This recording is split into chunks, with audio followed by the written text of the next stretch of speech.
recording तो हो जाए नत्रा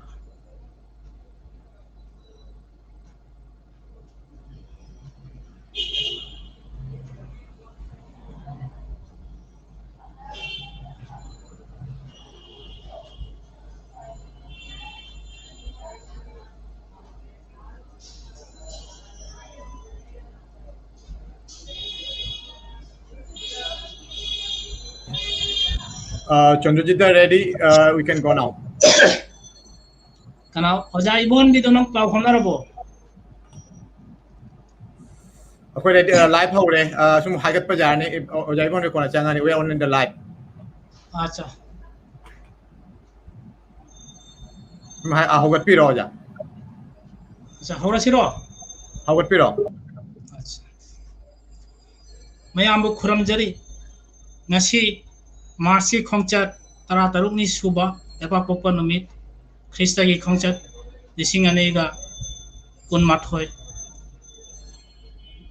बंगबंधु की चामा सुबा मपो कुमगन की थोरमगा मरी लेनाना ngasi बांग्लादेश मणिपुरी साहित्य संसद अमसुंग ढाकावासी मणिपुरी ऑर्गेनाइजेशन अनिना सिलांगदुना ngasi Manipuri Mirror media partner मतेंगदा ngasi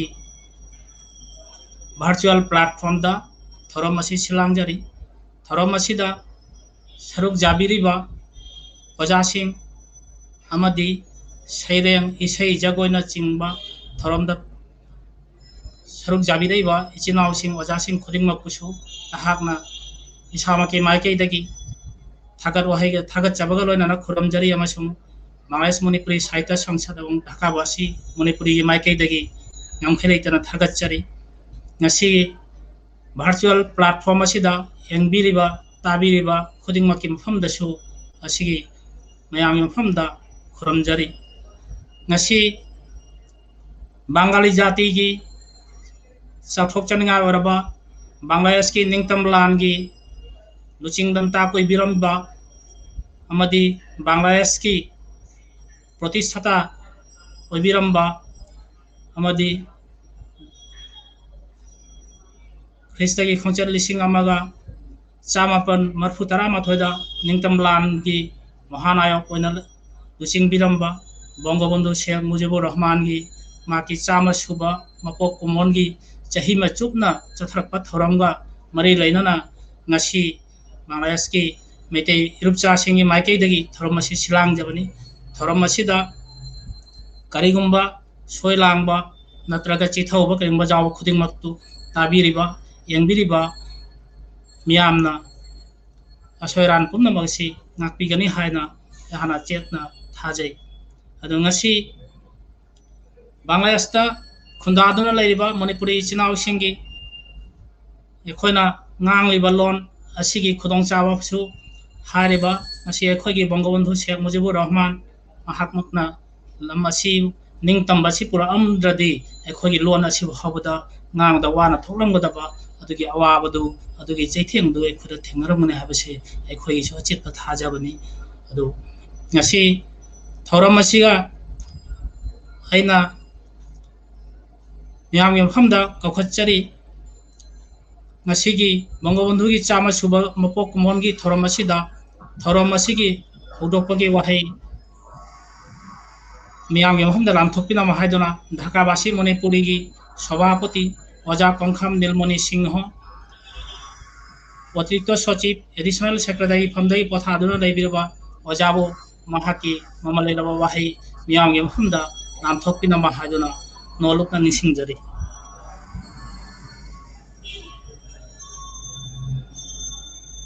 ngasi lamta ki humni panba leipak pokpa numita sida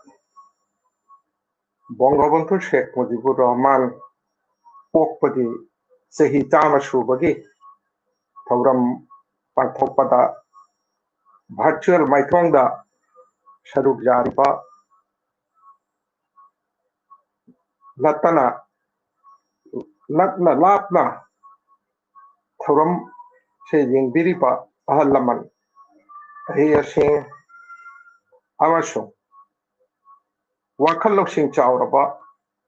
नहारुक मयामना माइगई मरी सुंगदाई सिन्ना लेगी लेना ताबगुम थमचेत ममाई चोनबगुम निंगथिरी मियाम से हजरी लेत्रेंग से थागच्चरी थमोइन नुंगदगी ngasi akhoi da pangthok liba thauram ase yamna maru oiba thauram mani haina aina pukning la thajabani loinana mayam su chapchana thajaramani aina khanjei ngasi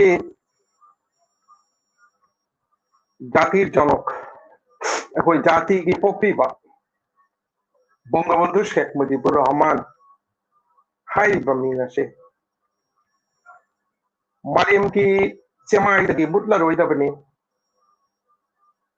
Bangladesh ki chemai da talate Marim ki chemai dal tatta makalam na shaka leida ba mingko naman Bangabandhu Sheikh Mujibur Rahman Bangabandhu Sheikh Mujibur Rahman si thagat wahi lay pareng oina leng bada loigadaba nati okpadagi siba asigi manungda mana pangthukiba mayam thoram pareng ase tongan haibada loiroidaba makai lepdaba khamdaba pot aman adubu ngasigi thoram parengi matung nadi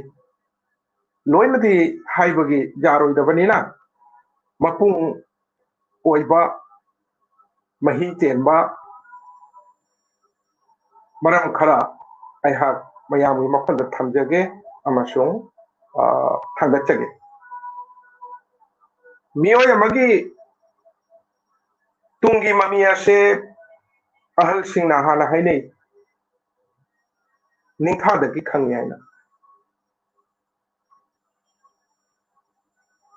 Bangabandhu Sheikh Mujibur Rahman pikna larik tangba haurakpadagi mahaki wakhal amasung magna thajaba pukchel ase adudaidi haure maki kano tawbase masada magi ihau ama mayami tamakni haiba ihau ase masi masadagi pokhorakpa haurakpa Sheikh Mujibur Rahman larik tamiba matamda tugi para missionaries ta tamihe matamda undivided Bengal gi matamda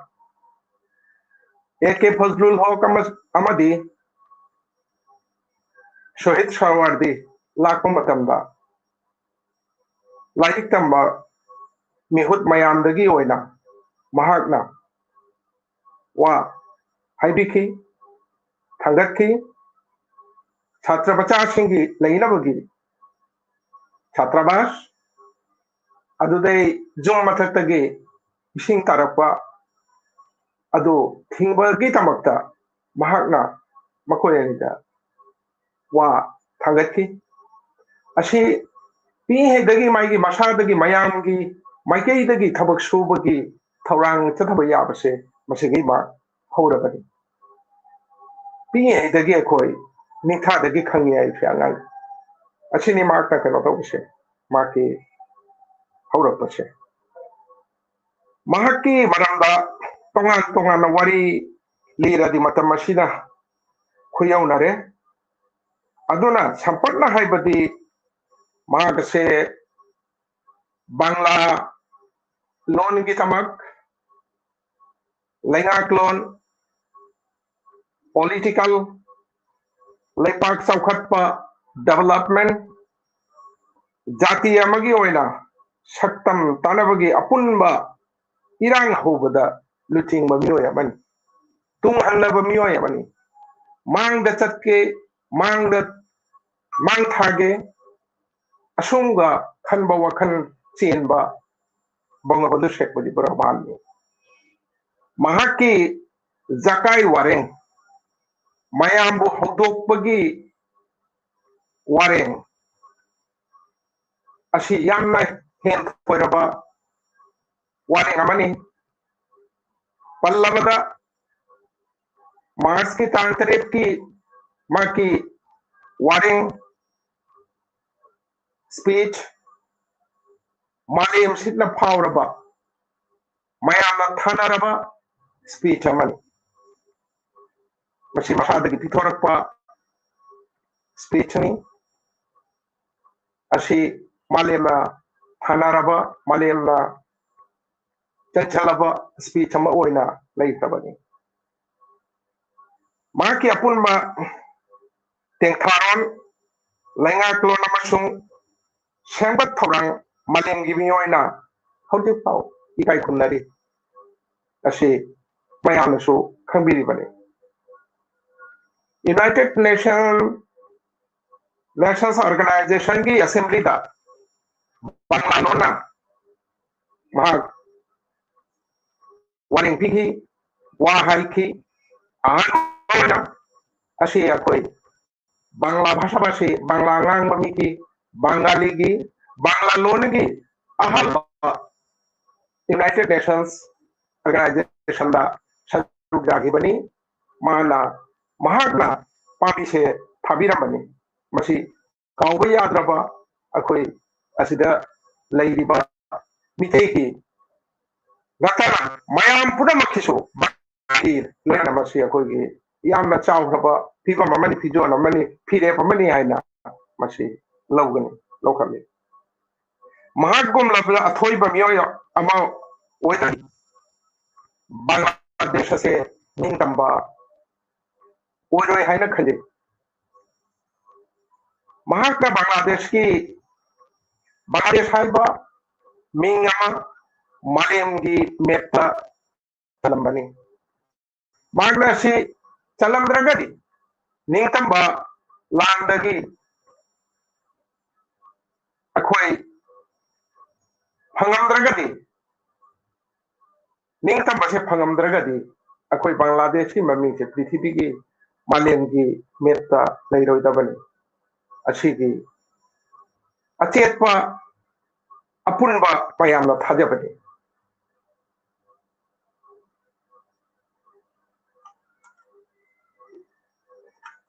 हौजे अखोई बांग्लादेश अमसुंग मुजीब हाइरिबा वाफम अबसे यामना मरी लेनाखबा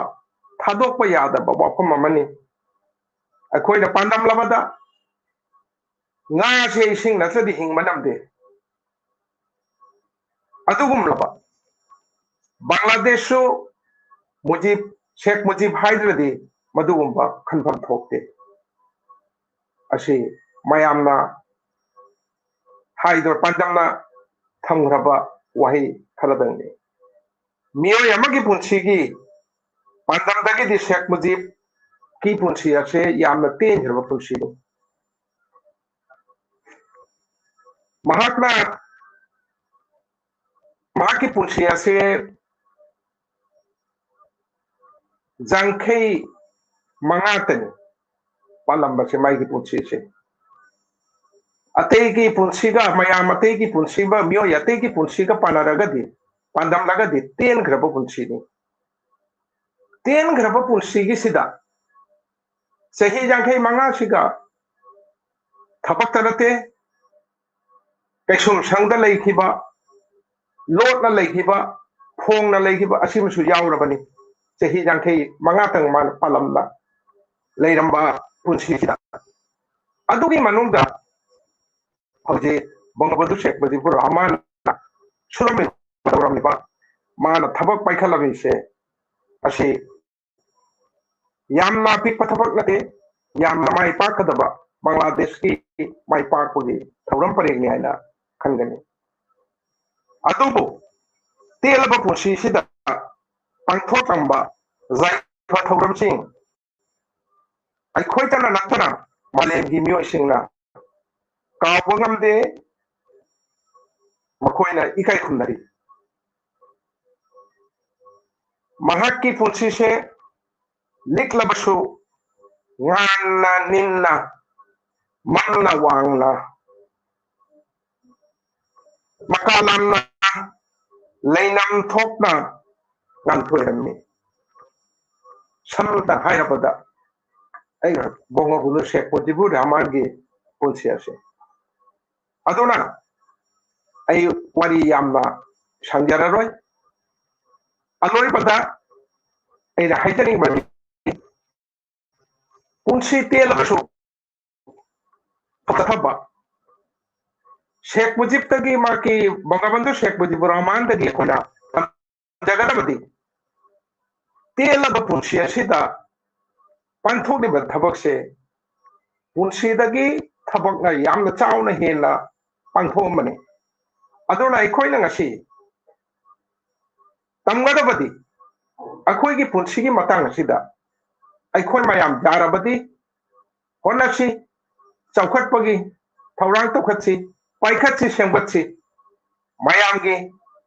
ꯑꯩꯈꯣꯏ ꯃꯤꯇꯩꯒꯤꯁꯨ ꯅꯠꯇꯦ ꯕꯪꯒ꯭ꯂꯥꯗꯦशꯀꯤꯁꯨ ꯑꯣꯏꯅ ꯄꯨꯟꯅ ꯑꯩꯈꯣꯏ ꯁꯦꯝꯒꯠꯁꯤ ꯁꯧꯒꯠꯁꯤ ꯆꯥꯎꯈꯠꯍꯟꯁꯤ ꯃꯌꯥꯝꯒꯤ ꯃꯃꯥꯡꯗ ꯑꯩꯈꯣꯏꯁꯨ ꯃꯥꯏ ꯄꯥꯛꯅ ꯐꯟꯅ ꯆꯠꯄ ꯉꯝꯕ ꯃꯗꯨꯒꯨꯝꯕ ꯊꯕꯛ ꯉꯁꯤ ꯄꯜꯂꯕꯗ ꯍꯦꯟꯊꯣꯏꯔꯣꯏ ꯕꯣꯡꯒꯣꯕꯟꯙꯨ ꯁꯦꯈ ꯃꯨꯖꯤꯕꯨꯔ ꯔꯍꯃꯥꯟꯅ ꯃꯥꯅ ꯂꯤꯡꯈꯠꯂꯝꯗ꯭ꯔꯒꯗꯤ ꯕꯪꯒ꯭ꯂꯥꯗꯦश ꯍꯥꯏꯕꯁꯦ ꯁꯦꯝꯃꯝꯗ꯭ꯔꯒꯗꯤ ꯑꯩꯈꯣꯏ ꯑꯍꯥꯟꯕꯗ ꯂꯥꯟꯒꯤ ꯍꯦꯛ ꯃꯇꯨꯡ ꯇꯥꯔꯛꯄ ꯃꯇꯝꯗ ꯑꯃꯥꯡ ꯑꯇꯥꯒꯤ ꯃꯇꯝꯗꯨꯗ ꯑꯟꯗꯔ ꯗꯦꯚꯂꯞed ꯂꯦꯁ ꯗꯦꯚꯂꯞed ꯍꯧꯖꯤꯛ ꯑꯩꯈꯣꯏ ꯅꯣꯝꯕ ꯇꯣꯛꯇꯕꯗꯨꯅ ꯗꯦꯚꯂꯞꯄꯤꯡ ꯀꯟꯇ꯭ꯔꯤꯒꯤ ꯃꯅꯨꯡ ꯆꯟꯕꯒꯤ ꯃꯤꯡꯗ ꯂꯩꯔꯦ ꯅꯦꯛꯁ ꯑꯩꯈꯣꯏꯒꯤ ꯒꯣꯜꯗꯤ ꯕꯪꯒ꯭ꯂꯥꯗꯦशꯀꯤ ꯒꯣꯜꯗꯤ ꯀꯟꯇ꯭ꯔꯤ ꯃꯤꯡ ꯆꯟꯕ ꯃꯁꯤꯒꯤ ꯇꯥꯔꯒꯦꯠꯅꯤ ꯑꯗꯨꯅ ꯉꯁꯤꯒꯤ ꯑꯩꯈꯣꯏꯒꯤ ꯕꯣꯡꯒꯣꯕꯟꯙꯨ ꯁꯦꯈ ꯃꯨꯖꯤꯕꯨꯔ ꯔꯍꯃꯥꯟꯒꯤ ꯆꯍꯤ ꯄꯣꯛꯄ ꯆꯍꯤ 100 ꯁꯨꯕꯒꯤ ꯊꯧꯔꯝ ꯄꯔꯦꯡ ꯑꯁꯤꯗ ꯑꯩꯈꯣꯏ ꯉꯁꯤ ꯃꯌꯥꯝ ꯄꯨꯝꯅꯃꯛ ꯋꯥꯁꯛꯄ ꯁꯦꯝꯒꯠꯁꯤ ꯁꯧꯒꯠꯁꯤ ꯆꯥꯎꯈꯠꯍꯟꯁꯤ ꯃꯌꯥꯝ ꯑꯩꯈꯣꯏ ꯆꯞ ꯃꯥꯟꯅꯁꯤ ꯑꯔꯣꯏꯕꯗ ꯕꯪꯒ꯭ꯂꯥꯗꯦश ꯃꯅꯤꯄꯨꯔꯤ ꯁꯥꯍꯤत्य संसद अमदी ढाका पश्चिम मणिपुरनि सिलांदुना पांथोक्लिबा थौरमसिदा सलुग याबिरिबा अमसुंग लापना लापना ताबिरिबा मेयामगी मफमदा जायफा थौजाल वाई थमदुना पोथाजरगे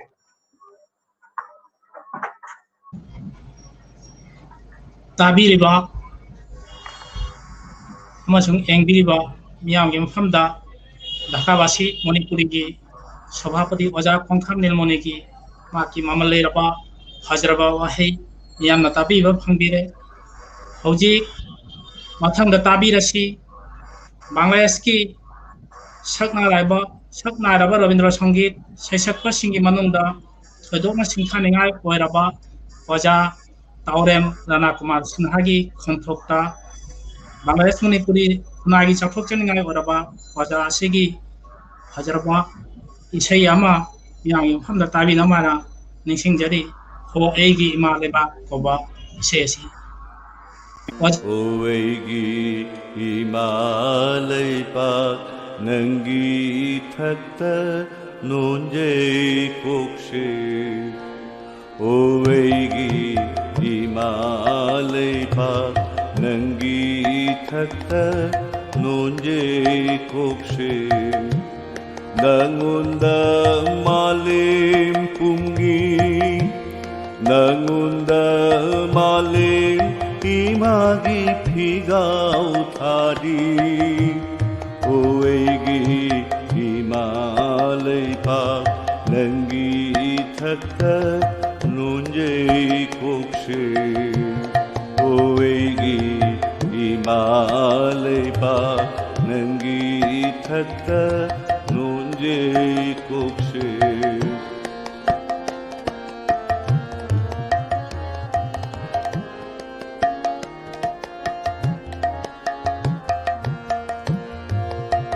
ꯅꯪꯗꯤ ꯇꯤꯜꯂꯦꯗꯨ ꯑꯩꯒꯤ ꯍꯛꯆꯥꯡ ꯀꯌꯥꯗ ꯅꯪꯗꯤ ꯇꯤꯜꯂꯦꯗꯨ ꯑꯩꯒꯤ ꯊꯋꯥꯏꯗ ꯅꯪꯗꯤ ꯇꯤꯜꯂꯦꯗꯨ ꯑꯩꯒꯤ ꯍꯛꯆꯥꯡ ꯀꯌꯥꯗ ꯅꯪꯗꯤ ꯇꯤꯜꯂꯦꯗꯨ 하와이다 ನಂಗಿ ಸಂಬಾನಬ ಅನುಬ ಶಕ್ತಂ ಥಬುಯ್ದ ಲೈಜೈ ಓವೈಗಿ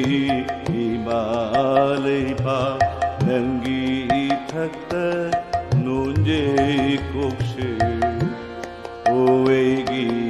Himalaya ನಂಗಿ ಥಕ್ತ नुंजे कोक्षे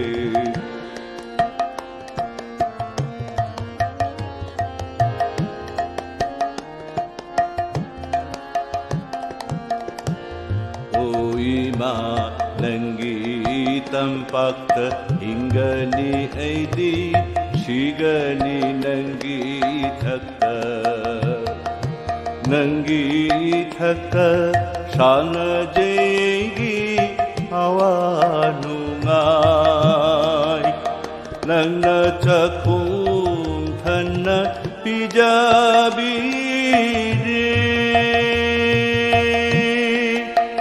낭나 라이신나 킥타비리 낭나 차쿵탄나 비자비리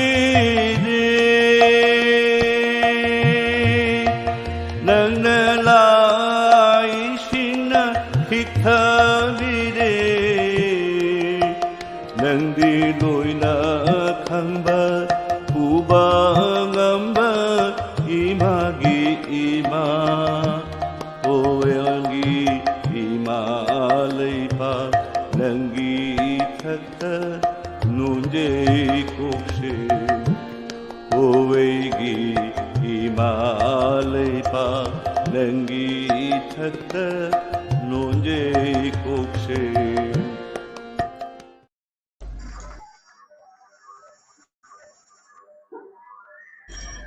ngasi thoram asida tabiriba amasung engbiriba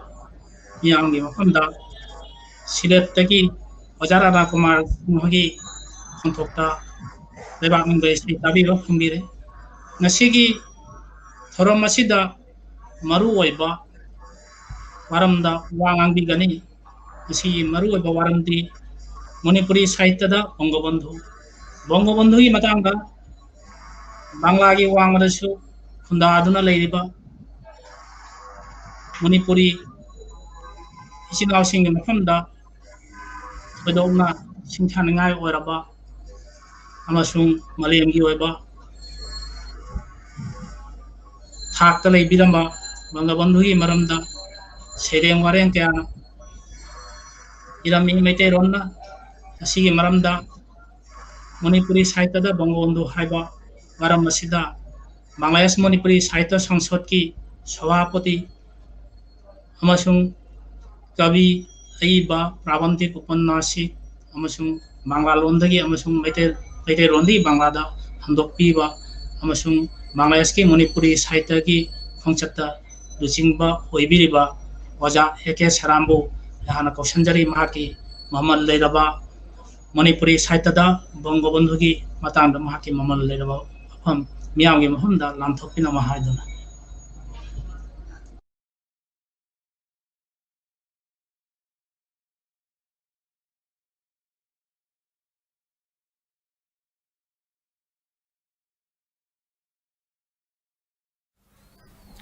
Manipuri साहित्य बंगबंधु शेख मुजीब बांग्लादेश की मियोय फुरुक मचा मचा सिंह मनुंग मणिपुरी समनी मणिपुरी सिंह होरकफम अमसुंग मरु ओइबा लमदमदी हौजिकी भारत की मणिपुर राज्य ने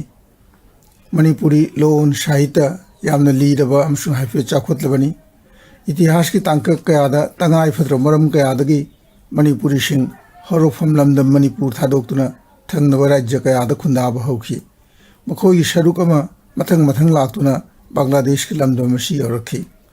अदुना बांग्लादेश के मणिपुर का नक्तब मरी अमा लेनरखि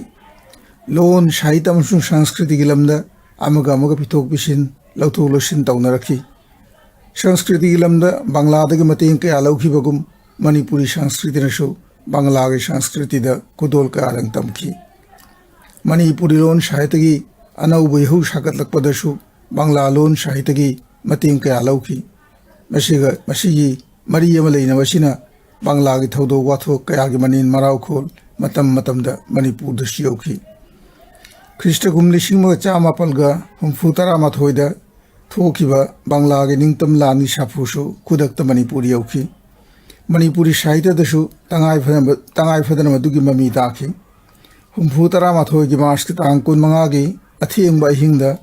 तमथीरब पाकिस्तानी लानमीसिंगना निंगाइदन तुमखुन तालिबा बांग्ला की पीआर पुलिस अमसुंग छात्रन चिंब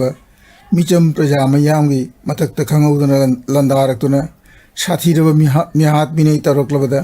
कुइने सागतलक्लब इहौगी मतुंगिन्ना खुदक्त निंगतम लान हौखि मदुगी मनील किलोमीटर चा कया लांदुना चिंगलोन मापल की वांगद लेबा पिक्ला राज्य मणिपुर द सियौखि मी लखा लखा हातुना मियोत मिनै तौरक्लबदा मदुगी चैथेंग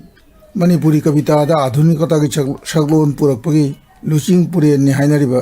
कवि एलांगम नीलकांत की थमोदसु पानखि अमसु महागना थौदोक्तुगी नुमित खरनि मनुंगदा बांग्ला की निंगतम लानगा मरी लेनना वाहंग कौबा सैरेंग अमा इखि बांग्लादेश की निंगतम बगी चही खर मतुंगदा ख्रीष्टकुम 1955 की अगस्त की तांग 15 बांग्लादेश आर्मी की लमुक्तर मियोय खरना रिभोल तौदुना बंगबंधु शेख मुजिबुर रहमानबु इमुंग मनुंग अंगांगसिंग यावना नुंगसी हैतना हाथखि तमथीरब थौदोगदुगी नुमित खरनि की मनुंगदा अगस्त की तांग 19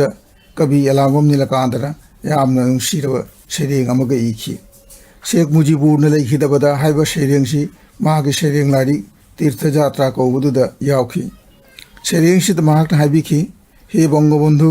नापु कातुना हाथख्रे ताबदा पोथाफम खंखिदे मितकुप्तन येंदुना लेखि निहुत वांगदा अहांगबतियादा फंगरोइदो पाउखुंगिदमक हिंसा की मैरीदा चोंथोगलप बांग्लादेश अमुक्सु हिंसा की जगदा आहुति कतलीबरा चोंगसिल्लिरब सितागुन मैनुंगदा मिहुथोंगी वामद सातली आतोर गुलाबना नहाकना येंदुना लेरी अदुगा थीरी पुंसी के अर्थ असीबना पुंसी के अरोइबरा नत्रगा अहोबरा पुंसी हाइबसु अहोब अरोइबना आइबरा मांगदा सातली आतोर गुलाबना मकाफन्ना अयहाकना थीरी अचुंब पुंसी वामद लेरीब पुंसी असीमदि सोइद्रि बंगबंधु नहाकना चतखिबदा अमम्मगी फिजंग अमदि हाइथरक्ले मलेम पृथ्वीदा कवि एलांगम नीलकांत ख्रीष्टकुम 1954 बांग्लादेश मणिपुरी साहित्य संसद की थौरम यावब बांग्लादेश लेंबीरक्लमी मतमदुदा महाक ढाकादा सुयोरम्मी अमसुंग ढाकादा लेबा बंगबंधु म्यूजियम सु येंखि मदुदगी हनखिबगी खरनि मनुंगदा चहीदुगी एप्रिल की तांग 18 बंगबंधु की मफमदा हाइबा सैरेंग अमा इबिखि सैरेंग असी 2002 ख्रीष्टाब्ददा फोंगबा महाक सैरेंग लारिक पुकनिंग लेकोल अथुपदा हाइबदुदा यावरिबनी मदुदा महाकना हाइबिखि नाहकपु काउबदि काउदे हे बंगबंधु बांग्लादेश की राष्ट्रपिता सरुकी आजखि बांग्लादेश की अवाबदा इजखि सैरेंग थमोय सोकना नाहकना लेखिदबदा अदुबु ngasiदी तसेंग उरे नाहकि सकफम नाहकि देश प्रेम नाहकि कथोकपा इमित बकना उजरे नाहकि संगायसिदा नाहकना सिरी काखलकपदा नाहकु कापखिबगी इरी की मशक मांगदन थमलिबा नाहकना जेलदगी थोरकपदा ngaihन की नाहकना फारिबा सिंगु मिकुबा मतंग अदुगा नोंजखि नको लेमायदा जेल की ममांगदा हापचगी लेरी खरदंग फुरित खावदा करिगुंबा सीख्रबा सुमिरेबा कैसुम संगदा नमालम नमगी लेनमगा लोइनना सीजनबा हौजिति खंगजरे बांग्लादेश ढाका की संगाय असिदा जाति की जादुगो ओलबा नाहकना जातिबु कयामुक यामनु सीरंबगे सोलदुना नचिंद नजरुल इस्लाम रविंद्रनाथ वाशक की नहाक रविंद्रनाथ के शैरेंबू अया के सना के बंगला अने नंगु नुसीजै जातीय संगीत ओहनगनी हाइदुना सीबन नहाक की अरोइब नते बंगबंधु नहाक की पुंसीदी मुत नाइद्र मैरानी मांगदरोइदबनी लैरगदब जुग जुग खुदिंग चाकतुना गांदुना कवि अलांगबम नीलकांत नते मणिपुर गतई कवि कयानसु बंगबंधु शेथादुना शेरेंग वारेंग वारी मचा कयादंगी बिखी मदुगी मनुंगदा मणिपुर की सकनारब कवि शरदचांद थियामगी बांग्लादेश कौब शेरेंग सिगवा थुदोकना पनबा याय शेरेंग असि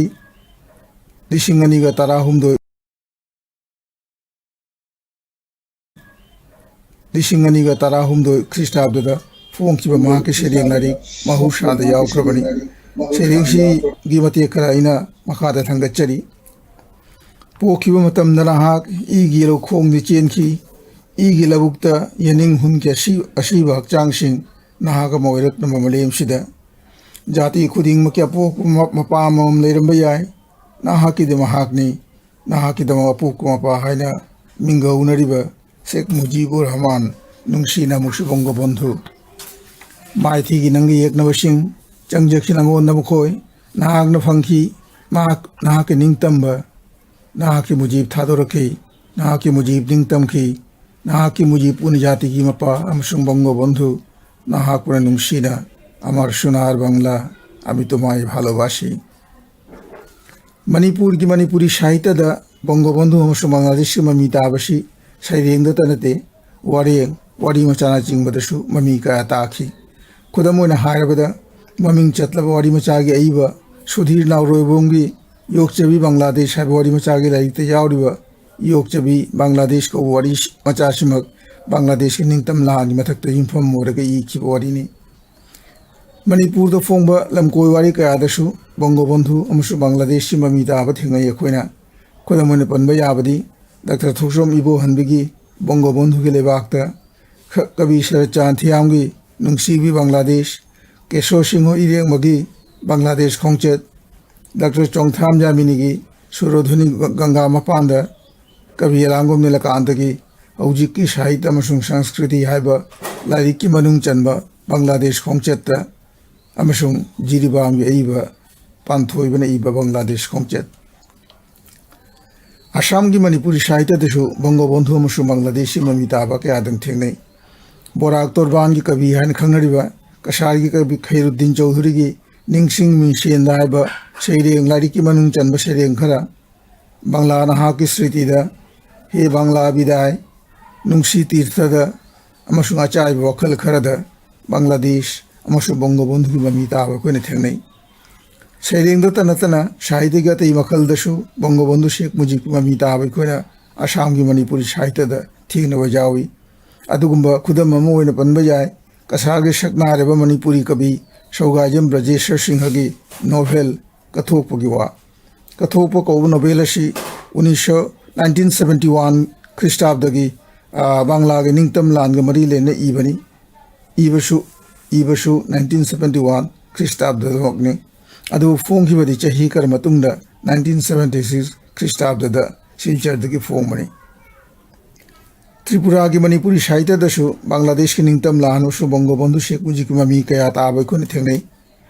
त्रिपुरा की ख्वाई कवि एल कुमार सिंहना बांग्लादेश की निंगतम लान के मरी लेना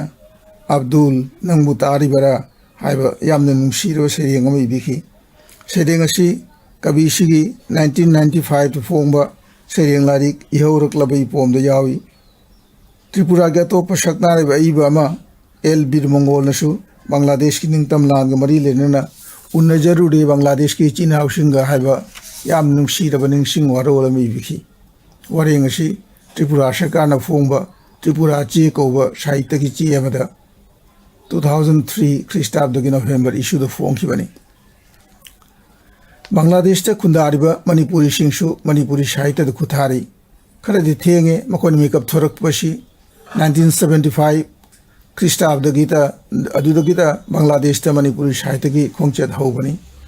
यामना नेचुरल ओइना मखोई खुतीदा बांग्लादेश की निंगतम लान मसु बंगबंधु शेख मुजीब की ममी यामना मरांग कायना अमसु निंगथीजना ताय हाइबा याय Shereng lamda Eke Shanam, Karamnil Babu, Khorom Kamini Kumar, Sanaton Hamom, Sheram Niranjon, Ayekpo Monju, Roshona Rabashina Chingba, Kabi Kaya Kabida Kuna, Bongobondu Sheikh Mujibur Rahman gi Mamita Bathingnai. Wari Machagi Lamdana, Ke Subut Singhona Iba, Dipani Dage Ahan, the issue the phone kiba, Kaina Machaki Wapan Bayai, Wari Yashi, Bangladesh Ningtam Lana, Langa, Marile Nani Ibani. Bangladesh Ningtam Land, the inform Wariga Iba, Top Wari Machamana, Eke Shirangi Nongo Vini. Wari Machashi, Aibagi, Lishinganiga Shupna, Amakista Abdada, Fomba, Wari Machagi Ladi, Nongo Vida, Fong Krabani. Bangladesh Kingdom Landa, inform with novel, Amashu Bangladesh the Fonki, Madudi, 2012 Christa Abdada, Fomba, Eke Shirami novel Ladi, Lamang Navani. Egi Nashiki Naina Warose, Luisin Jarage, Bongobundu Sheikh Mujib Maram the Ibagi, Shari Ngamagi, Matikama Pathok Jaraga, Mutatpa Yara Rudraba Ming, Koba Shading Shida, Asum the Iri, Taunagi Hunna Pik Talaba, Mangal Tolba Kudon Biama, no Makango than a Higat Ki, Mapal Night, Batia Tamna, Mang Tak Night of Kudon Biado, Nashishuling than a lady, Awang Batiada, Nampu Gilinga Kamasumot Neighborbu, Puma Mahan Kinaba. Ming Amakakti Hodishu, Niti Gibangla Gimi Karor Kayagi Tamoin Dini Lipid Chatli, Madugi Ming Dodi, Kaidawishumutat Payaroi, Matam Gilamai Mang Tak Night of Ming Nimadu.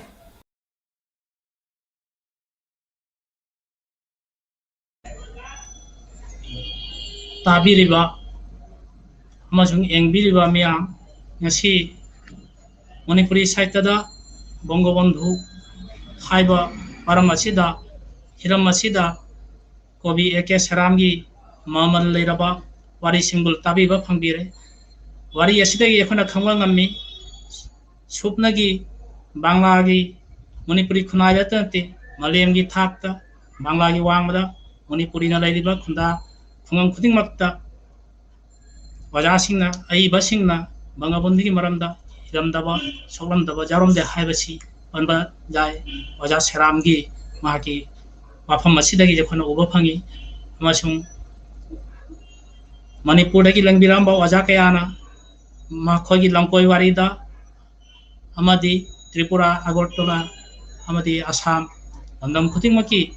Manipuri, Wajasingna, Bangabundugi Maramda, Ibiramasi, Hotsingna, Tava Pande. Lena Nangasi, Nasi Thoramasida, Facebook, comment over Iba, Kuding Makusaina, Manipuri Saita Sangsat Amasung, Dakabasi Manipuri, Maike Degi, Ikai Kumna Uchari, Mayana comments the Virabestagi, Amani, Miami from the Pardon Tahanjake. Tagatsari was a Kesram Gunachandro Arke, Mahaki Pajawa from the Namram Sankonamu Hadaki, Thoromasida Jawi River, Ojamayambo, Ahaki Amadi, Sinlang Jariba, Mayamgi, Maike Degi, Kuramjari, Amashung, Engbiriba, Mayambu, Tagatsari, Dev Singh, Thoromasi, Yangbada, Amadi, Tajabada Jam Noaje, Hivawahisi, and Facebook comment of Mani Abu Jam. Thoramasibu Sinbi Bamasung, Nainabada Saruk Jariba, Unamaku Tagachari. Onita Soraijam, Pajamayambu, Ikai Kunaba, Uchari. Sonaton Hamam, Nungsijay, Wajak on Kam Nilmoni, Kuramjari. Haribawahi, Mayam Sida, comments to Bilapogam to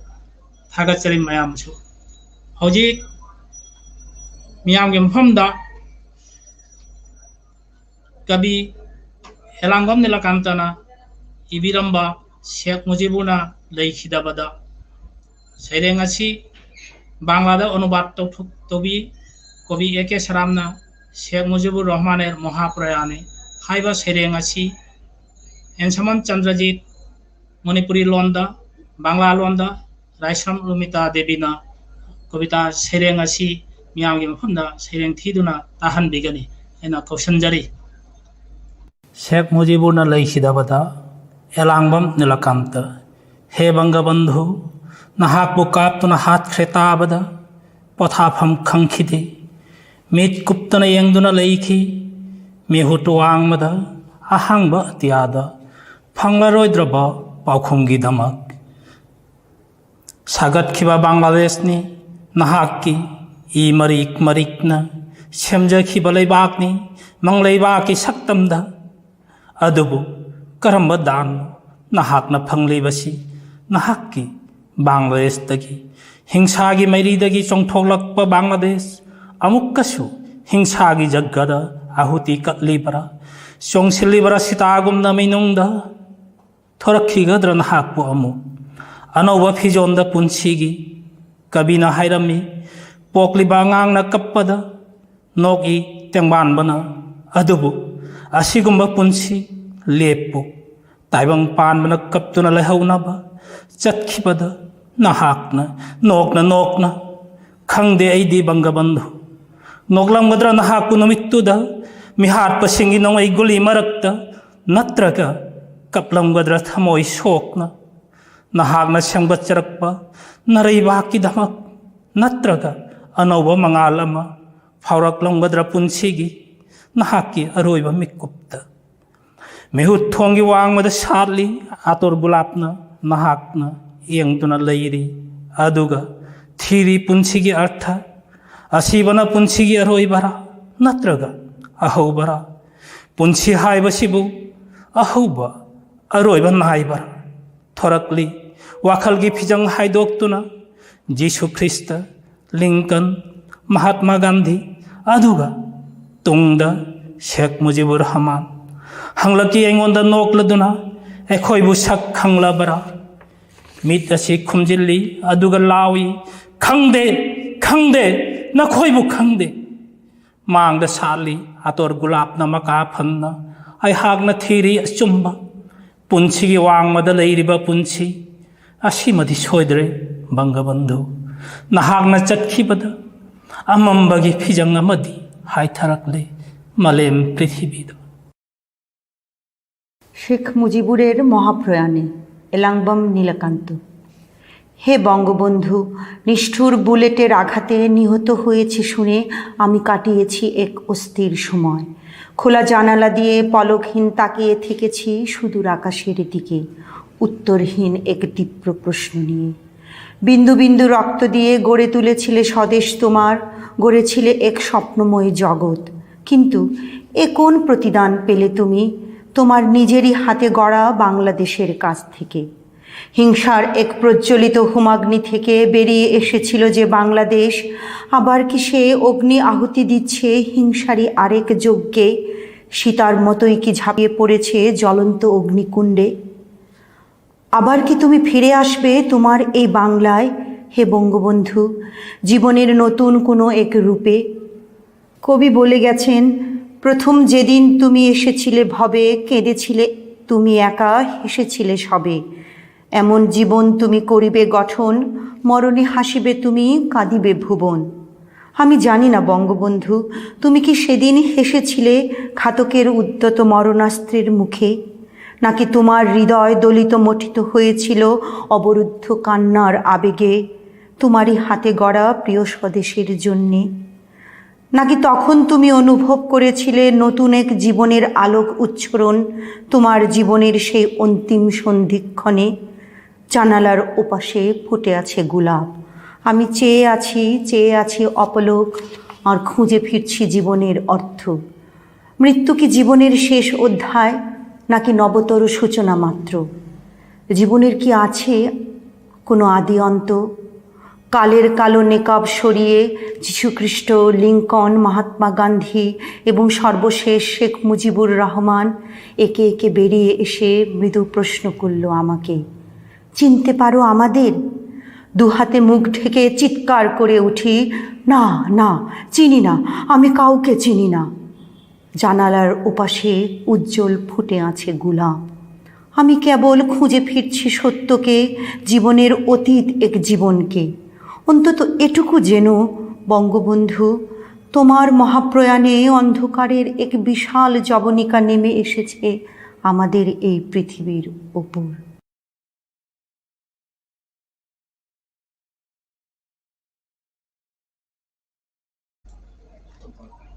ताबीरिबा अमसुंग एंगबिरिबा ngasi hojik elangwam nilakantagi Sheikh Mujibuna laikhidabada sereng tabiba phangbire hojik mathangda amuk tabirasi ngasigi naina mifam asida saruk jabigani bangla gi wangmadagi su oja kya sing saruk jari sigi manungda amasung jabigani adubu bongobandhu supnagi bangali jati gi luchingba tanatti malayamda ningtamba pamliba mioi khudingmakisu luchingba mihut amani hana ekhona thajai hojik bongobandhu gi chama suba mapok kumon thoram asida mamal leiraba wahai khibik ke alam thopinam haidona hana kausinjari matam amagi Manipuri Sahitya Parishad Imphal gi Sabhapati oibiramba Oja Dr. Thakcham Ebo Hanbi Kabi amasung aiba Ojabu hana kausinjari Ojagi mamal leiraba wahai singbul miyang yam hamda lanthopina mahadana yam nuwaje ayak bu ngasi Bangabandhu gi cham suba mapok kumonga mari lenana Manipuri Bangladesh Manipuri Sahitya Sangsad amadi Dhaka basi ani sangstan ani mangna simbidana thauram masi pangthokpada ai busu wai khara haijanabagi khudong chaba pibi pasigi damakta ai mayamda dolukchari nungaiba phongdokchari masiga loinana ngasi thauram masida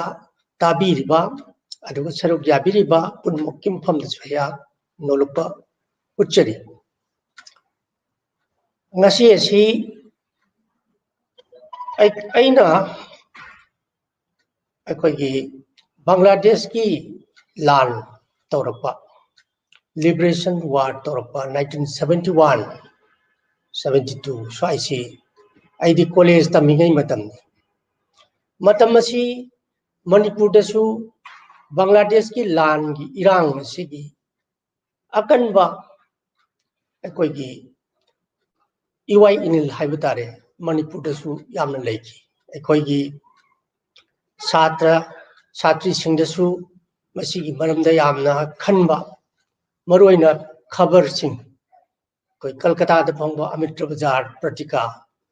Natsingba Statesman Natsingba Hindustan Times Natsingba Mayam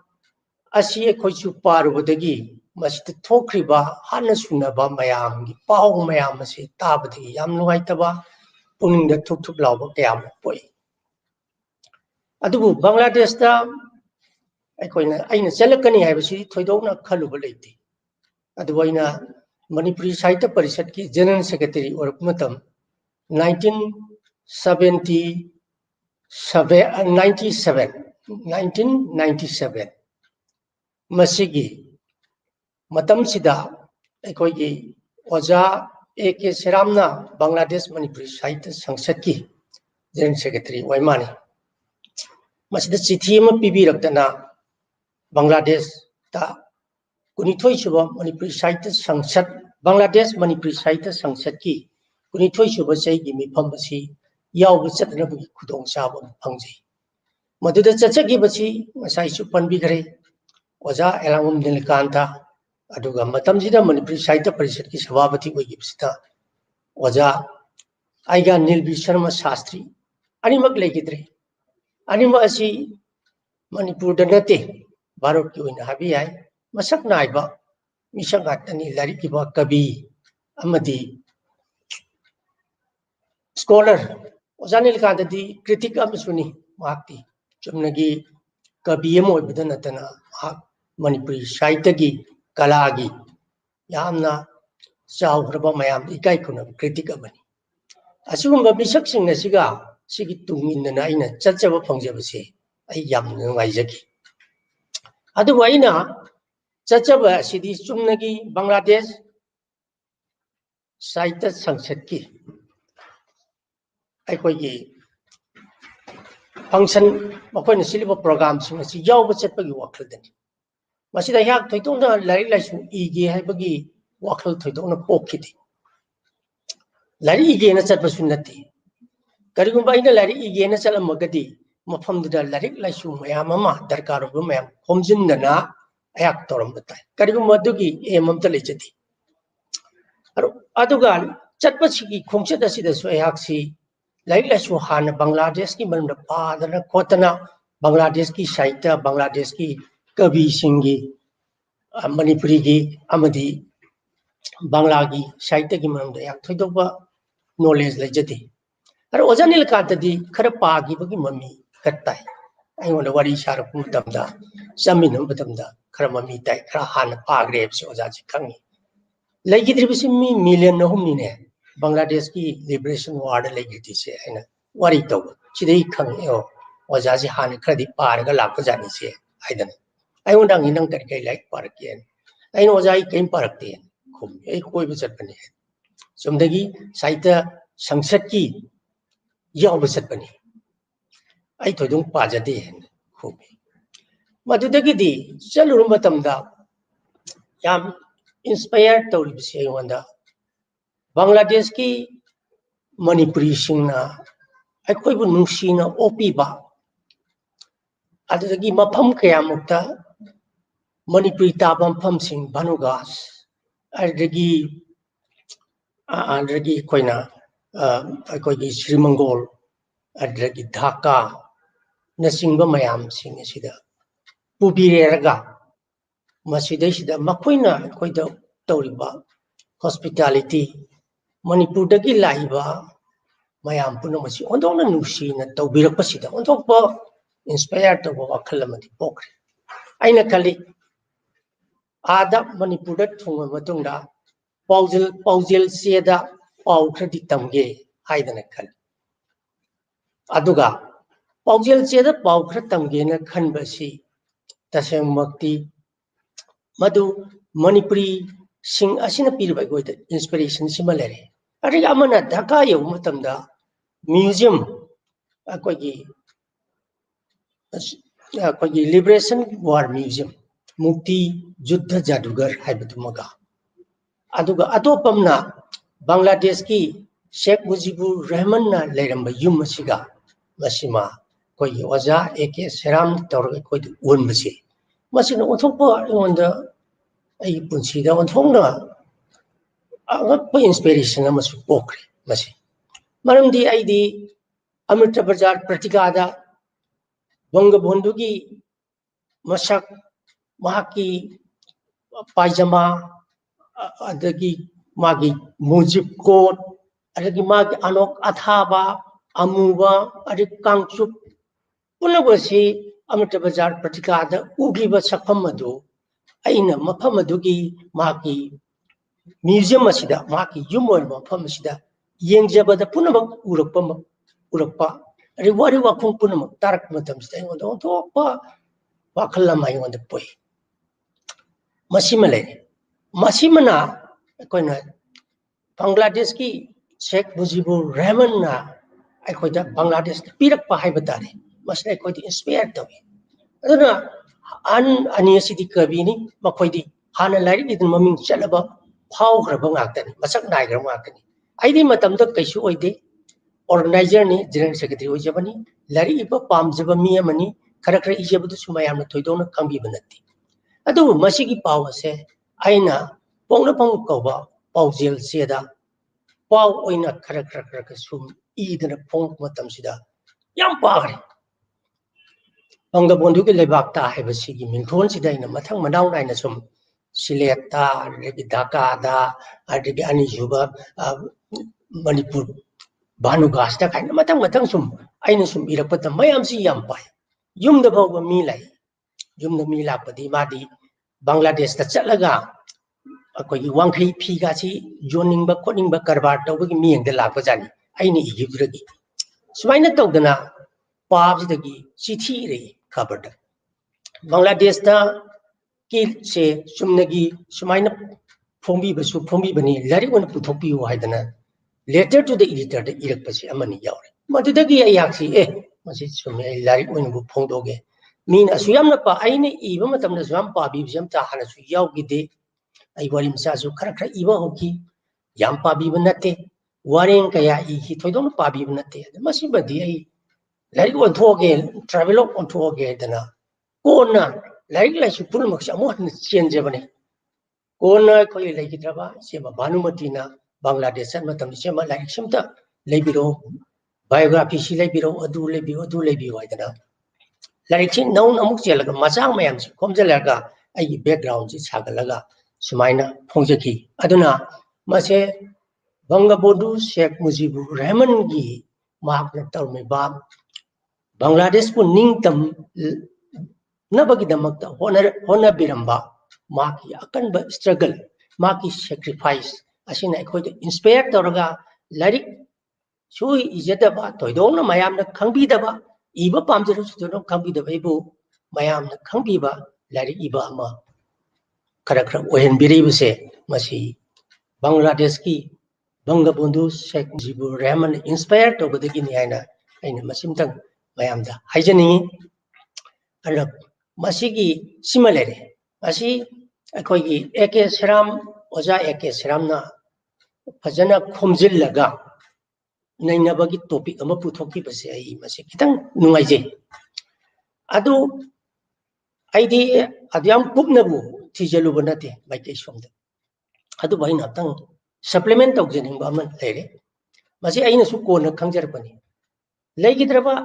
आइगा नीलबीर Sharma Shastri सु बंगबंधु शेख मुजिबुर रहमान की मरमदा marks खरे इरमी बसी माकी autobiography अमा हौजिक फोंदोक्तरी type setting तौदन लेरे लबाई चाम कुनगुम ओइगनी हाय माई मसाई बुओना आई माग worry वताई सानजरे Meitei मयेक अमदी Bangla मयेक अनि सि पुल्लगा फोंग मतमदा लबाई चनी निफु यांखै सुमाइन ओइगनी हाय मसलेदा मसागी हाइरिबा शेख मुजिबुर रहमान की युम ओइरंबा माकी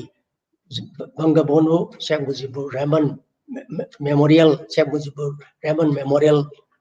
म्यूजियम दुमगा अद मुक्ति युद्ध जादूगरगा इबदुसु मार्क्स मधुर इंप्रेस तौदना इरमे हाइबसे आया खंजरे मसी मसु खोगी बांग्लादेश न पीबा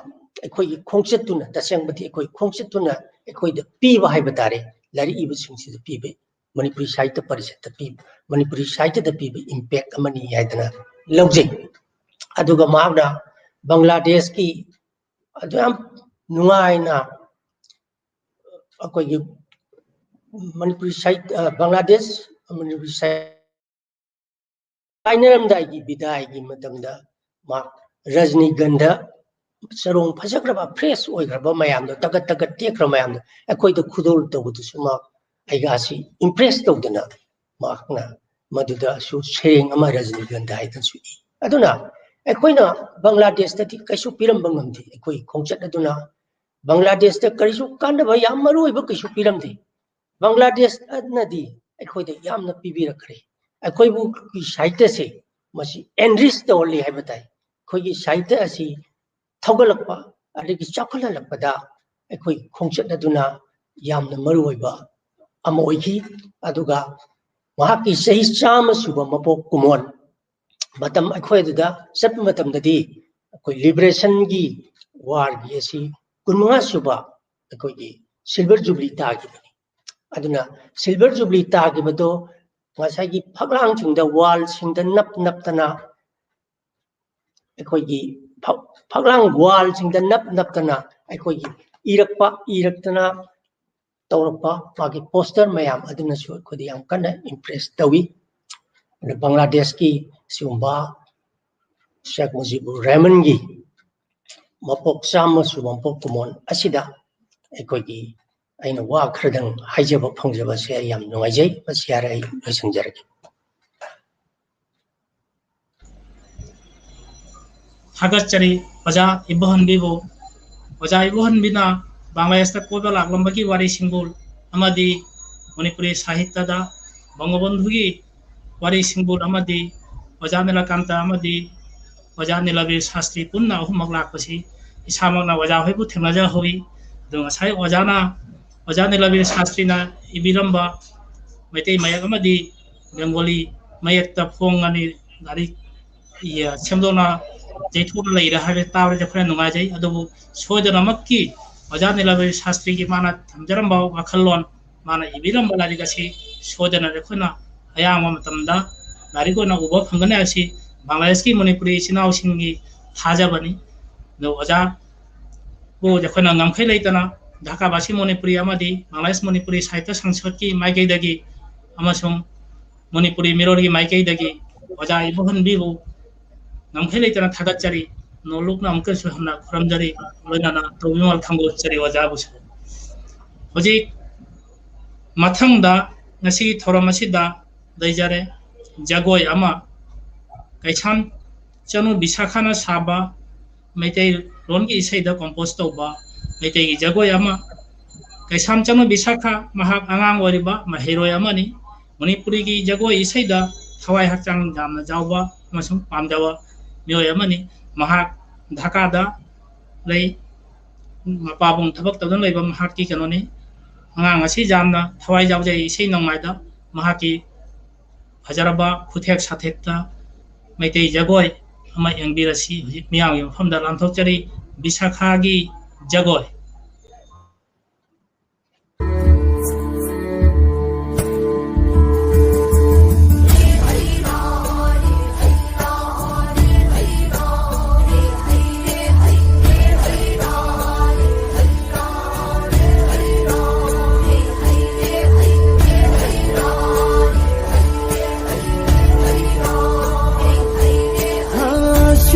Sindagi henna nguribi leirang latagi athoibi Sinola sindagi henna nguribi leirang latagi athoibi Panthu manghu sumang kha jangbi larang thacheraga kabogi tum nami bana tinogi tum nami bana Panthu manghu sumang kha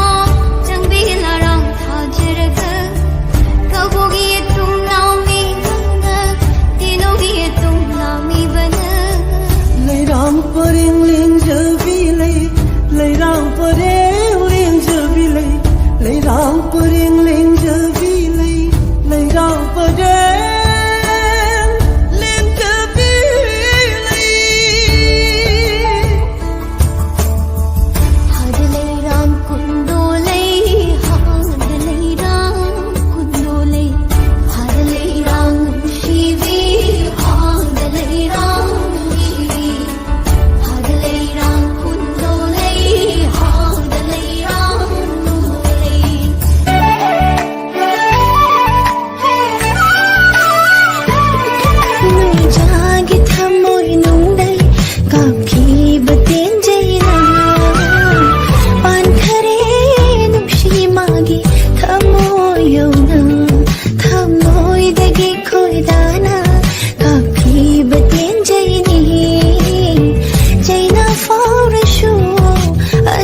ताबीरिबा अमसुंग येबीरिबा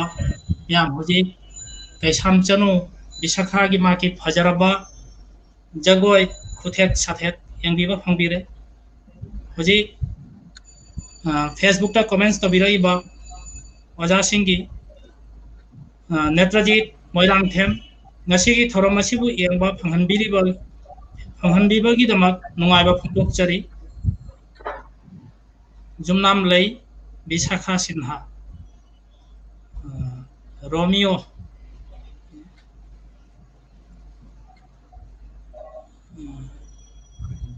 Radharani Tairangbam फजई जामना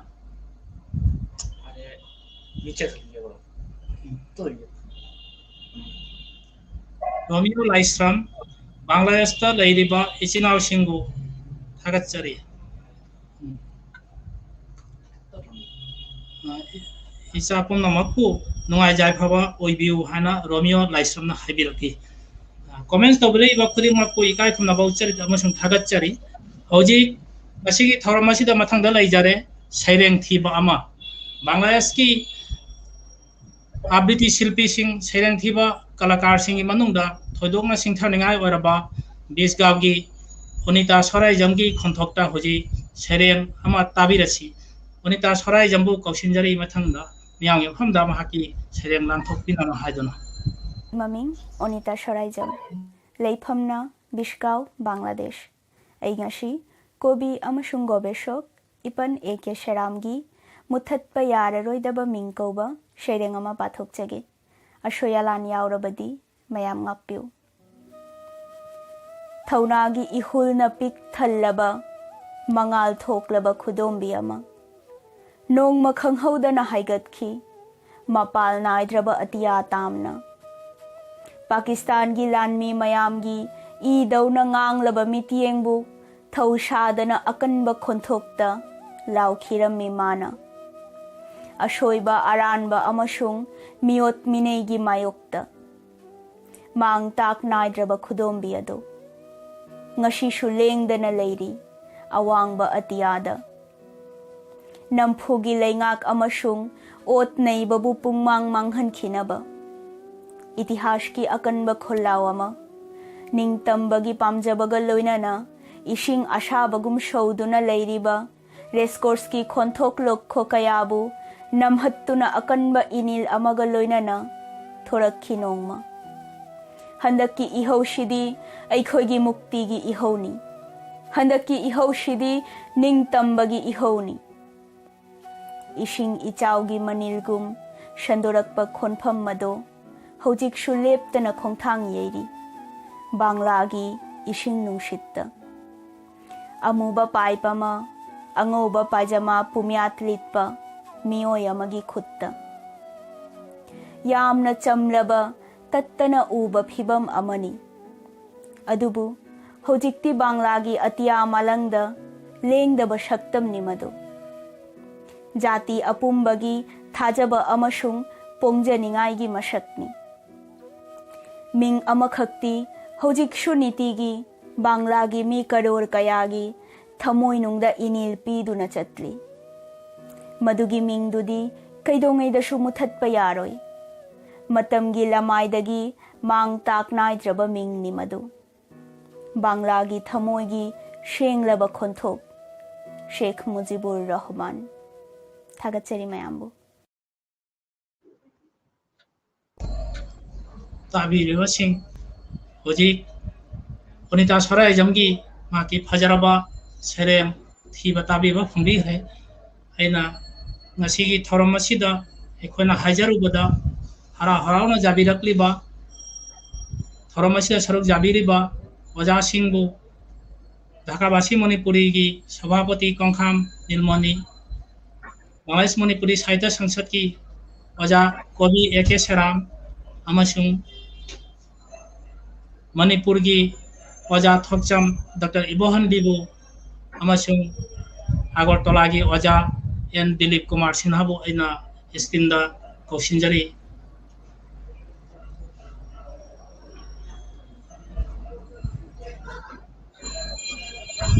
Oja Amari Makku Dhakabasi Manipuri Amadi Bangladesh Manipuri Sahitya Sangsad Amasung Manipuri Mirorgi Maikaidaki Namkhailaitana Thagachari Thoramasida Saruk Jabirakpagi damakta Ekhona Hajarubada Matam chana Ekhoibu Ayaba Pibiratuna ngasigi Thoramasibu mapung phan birakpagi damakta Oja Amari Makki mafamda Sinlang liba singi Maikaidagi Tobimal Khangba Uchari Oja singi mafamda Singba ngamlarawadaba Lamanadu Tonsinja Hiduna Ngasi Nanauna Oja singi mafamda Nolukna Khuramjari Ngasi Thoramasigi Nainami Famanda Banglagi Wangmada Bangla Lon Chatnari Barlandam Amalgisu Oja N. Dilip Kumar Sinhani Ado Ojagi Maki Mamalleraba Wahi Kibikya Lanthopagi Manda Ikana Matang Aina Ngasi Bangabandhu Subnagi Bangladesh ki निंगतम लांदा महाकी अमदी बांग्लादेश की निंगतम इहौदा British तगी खाइदोरक्लबा मतुंगदा Pakistan ओइरक्लबा मतुंगदगी हौना loan की मतंगदगी हौना माकी movement सरुक जारक्पा अमसुंग 66 ता माकी सोयदफा हाइबदि 6 point demands असी तौरे हारगा बांग्लादेश की निंगतमबगी लंबीदा माना खोंथांग अमा संसिनखिबने हा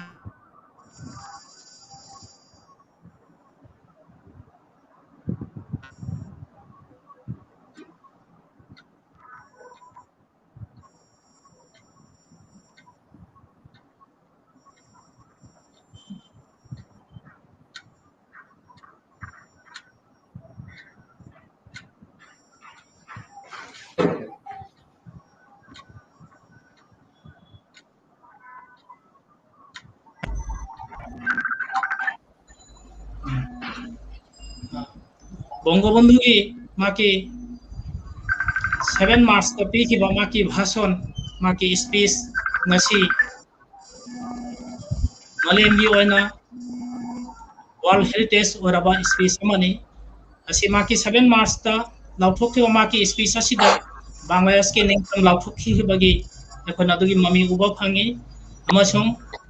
mahaki asigi 7 march ki speech asida ningtam bagi iho hongjang asi changbagi wafam si ningtam langi lauthokoni haibasina America की प्रेसिडेंट ओबिरमा मतमदगी निक्सन मार्क की सिक्योरिटी एडवाइजर अमना असुमना हेरमी हाइबा वाहे अमा जखना चे चांग दा पेपर दा उबा फंगी हंदा बंगबंधुना लाउथलक्तिबा माना चंगैबा खोंजांग असि नमथादुना थंबा ngamlaroi हाइबा वायसी माकी सिक्योरिटी एडवाइजर ना निक्सन सरकार दा हाना मांगचना नमसिगी पीखिबगी यखना अफम असि उबा fungi ngasi Bangladesh ka jamna nangna leipa ekhona takhel leipa haina khangaraba Tripura leipa ki aiba kobi amasung loan animakta Bangla amasung loan da hajana iriba amasung handok liba translator waja M Dilip Kumar Sinha mahaki mamalera wahi miyam yam famda lam thopina waidana nolukna kausinjari मयामु खुरमजरी अहानबा मक्तदा बांग्लादेश की father of the nation Sheikh Mujibur Rahman बो श्रद्धा अमसुंग खुरमजरी लोइनाना बंगबंधु की चामा सुबा मपोत कुमोमसिदा प्रोग्राम सिनलांगनिरबा मणिपुरी मिरर बांग्लादेश की मणिपुरी साहित्य संसद अमसुंग ढाकाबासी मणिपुरी बो हन्ना हन्ना थाकच्चरी बंगबंधुना पाकिस्तान गुम्बा कल्लबा सामरिक शक्ति की मायोक्ता अदुंगे ईस्ट पाकिस्तान की चमलबा लाइरबा अमसुंग श्रमजीवी मियाम लौदुना अत्याचारी पाकिस्तान की खायातगी स्वाधीन बांग्लादेश सेंखिबगी इतिहास मालन चुप्पा मियोय कया काउबंगमलोय अदुगी मतमदुदा महाकना मियामगी थमोइदा निंगतंबगी इरांग इंथिजना पीखी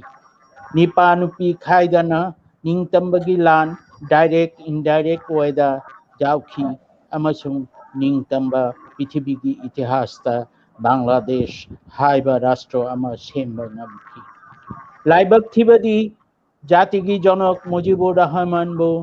15 अगस्त 1975 ता हाथ की महाक स्वाधीन बांग्लादेश हेमलम लगा आवामी लीग की प्रधानमंत्री ओइना कुइना लेखिते हाथ की क्षमता पाम्बा मिहोई सिंह भारत देशु महात्मा गांधी बुसु हाथ की असीसु अखोगी लाइबक थिबनी हाइबदी मियामगी अफबा पामजबा मिहोई सिंह कुइना हिंदे हाथ की बांग्लादेश नितंबगी इतिहास नैनबदा अगरतला त्रिपुरा की वा पंदब जादे मतमदुदा अगरतला की इचम चंबा मियोय कया लानगी मतमदा अगरतला चंगलकपदा तराम तराम न ओखी लेफम चाफम अमसुंग लान की ट्रेनिंग सु त्रिपुरा दा ओइखी भारत की प्रधानमंत्री इंदिरा गांधी की कल्लब थौदांगसु Bangladesh सेमबदा अचौबा थौदांगनी ngasi phawa malem pumba kaudi Bangladesh ki ningtamba lan Tripura na chamlaba miyoi kayabo asroy pikibasu kanasu kauroi adugi matamge Agartala Doinik Sangbad ki editor amasung mapu Bhupen Dotto Bhumik amasung sangbadik Bikosh Choudhury ki অবদান ge wari pandaba jati Bikosh Choudhury 1971 da ningtamba lanpham gi lanpham dagi thawai ki dana pau tharakhi amasung potrika mayam da phongki mahakna utki kolom tana ningtamba gi landa saruk jaw jai haibasi mahak 1971 da 16 December the Lieutenant General Aroraga helicopter da Agartala di Dhaka da lakhi Pakistan ki Lanmi Singh Dhaka ki ऐतिहासिक Sohrao adi moidan da Bikosh Sujauri sambadik ama oina amasung surrender ki pau pikhi potrika punamakta adugi matamda malem pumbada tili jogajog leitapa matamni Bikosh Choudhury Silet ki Hobbyganj jalada pokpani amasung Tripura ki sahityik suni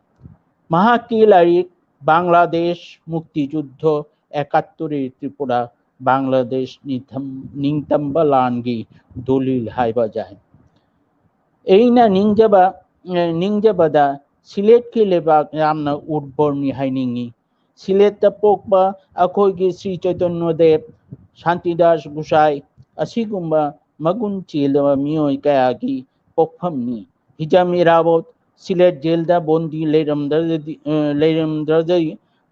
jail reform amasung mahaki hujik sumamul changlaba seirengi lari imagi puja leirammoy asi Silet ki lebak ki magunni haiba sujai asi khara kakta panjaraga mayamu khoramjari amasung asoiba leiragasu ngakpigani thaje ei aloibada egi sareng amatang thajage makhoi gi mayokta kallaba khutlai gi mayokta loiba naijaba awaba gi ahing khamdraba meicha hoji chucheli leptana osome chagol gumna Mujibur Rahman Sikhi Bangladesh ki mukti juddha mayam susikhi adugu akhoi da makhoi side akhoi kaude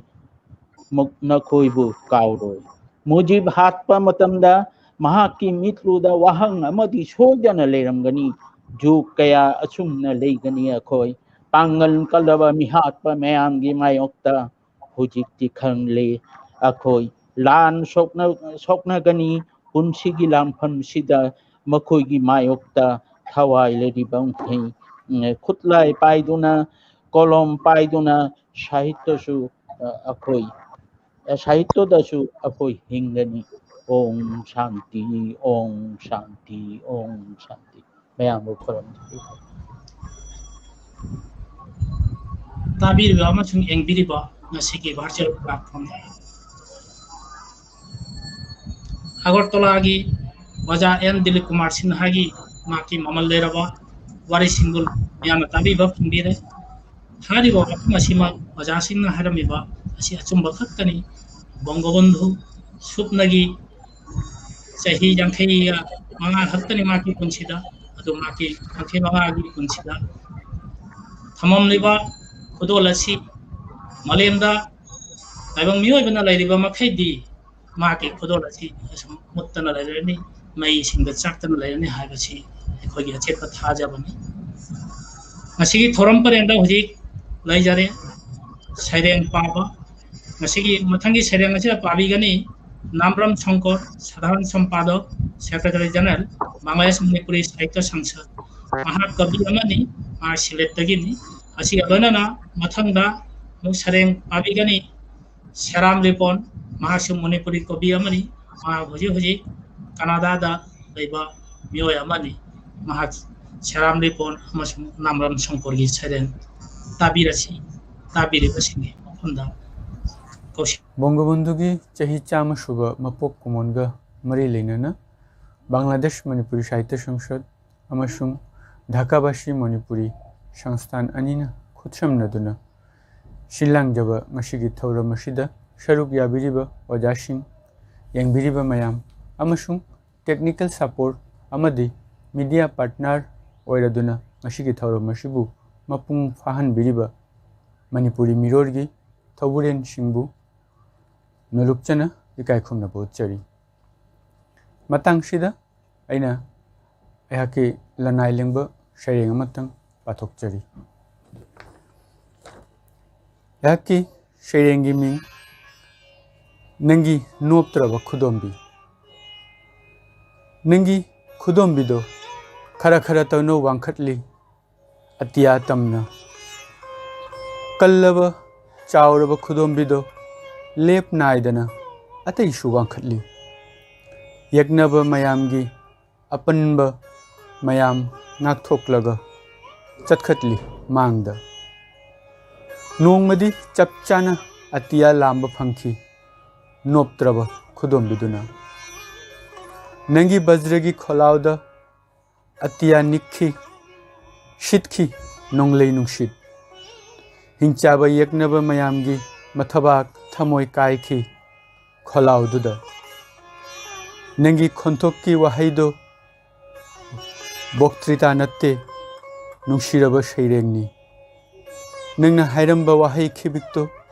nangi natomtagi natlamdre leipaki karor taret miyamgi thamoigi wahai oiramle nangna manglamba nungshi manglando mashing leitraba miyoigi mangni karor karor mayamgi khudombi mayamdo nangi khudombini adunani nangi khudombiduna laina atiya lamba fanglibase thagachari mayambu mayambu khuramjari egi sharengi maming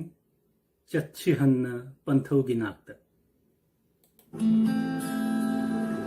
nangi atiya thengba mirumdudagi kuishillakle aikhoina tamlakhiba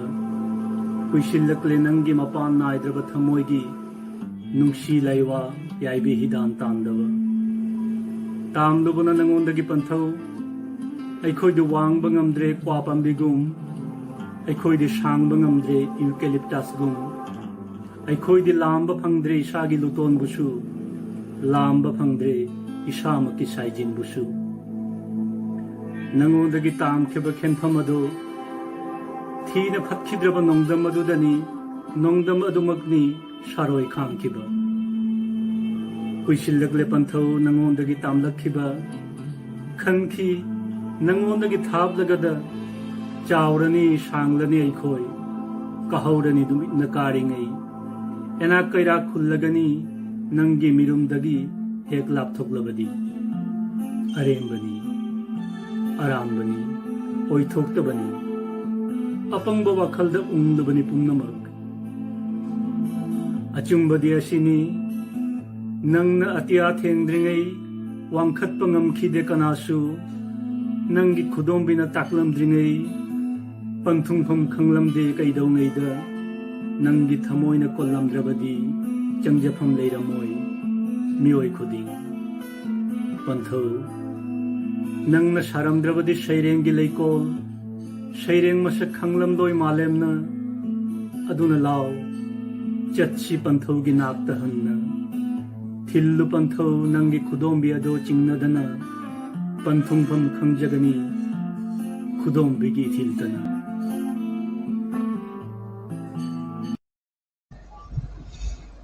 Thagachari Namram Shankar amasung Seram Ripon makoyanegi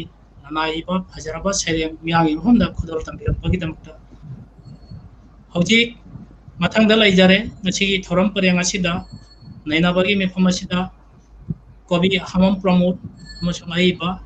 mahak Manipuri Mirror ki editor chief in publishers ꯃꯣꯟꯇ꯭ꯔꯤꯜ ꯀꯅꯥꯗꯥꯗꯒꯤ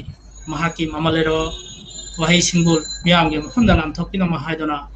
ꯍꯥꯃꯣꯝ ꯄ꯭ꯔꯃꯣꯗꯄꯨ ꯀꯧꯁꯤꯟꯖꯔꯤ꯫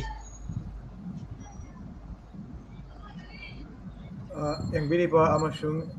ꯑꯁꯤꯗ ꯁꯔꯨꯛ ꯌꯥꯕꯤꯔꯤꯕ ꯃꯌꯥꯝꯕꯨꯁꯨ ꯑꯩꯅ ꯍꯟꯅ ꯈꯨꯔꯨꯝꯖꯔꯤ꯫ ꯑꯩ ꯕꯪꯒ꯭ꯂꯥꯗꯦꯁꯇꯒꯤ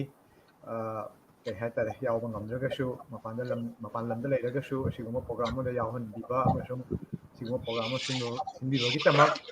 ꯑꯩꯈꯣꯏ ꯕꯥꯝꯁꯥꯁ ꯕꯪꯒ꯭ꯂꯥꯗꯦꯁ ꯃꯅꯤꯄꯨꯔꯤ ꯁꯥꯍꯤꯇ꯭ꯌ ꯁꯪꯁꯠ ꯑꯃꯁꯨꯡ ꯙꯥꯀꯥꯕꯥꯁꯤ ꯃꯅꯤꯄꯨꯔꯤꯕꯨ ꯍꯟꯅ ꯊꯥꯒꯠꯆꯔꯤ ꯑꯃꯁꯨꯡ ꯏꯀꯥꯏ ꯈꯨꯝꯅꯕ ꯎꯠꯆꯔꯤ꯫ ꯑꯗꯨꯒ ꯂꯣꯏꯅꯅ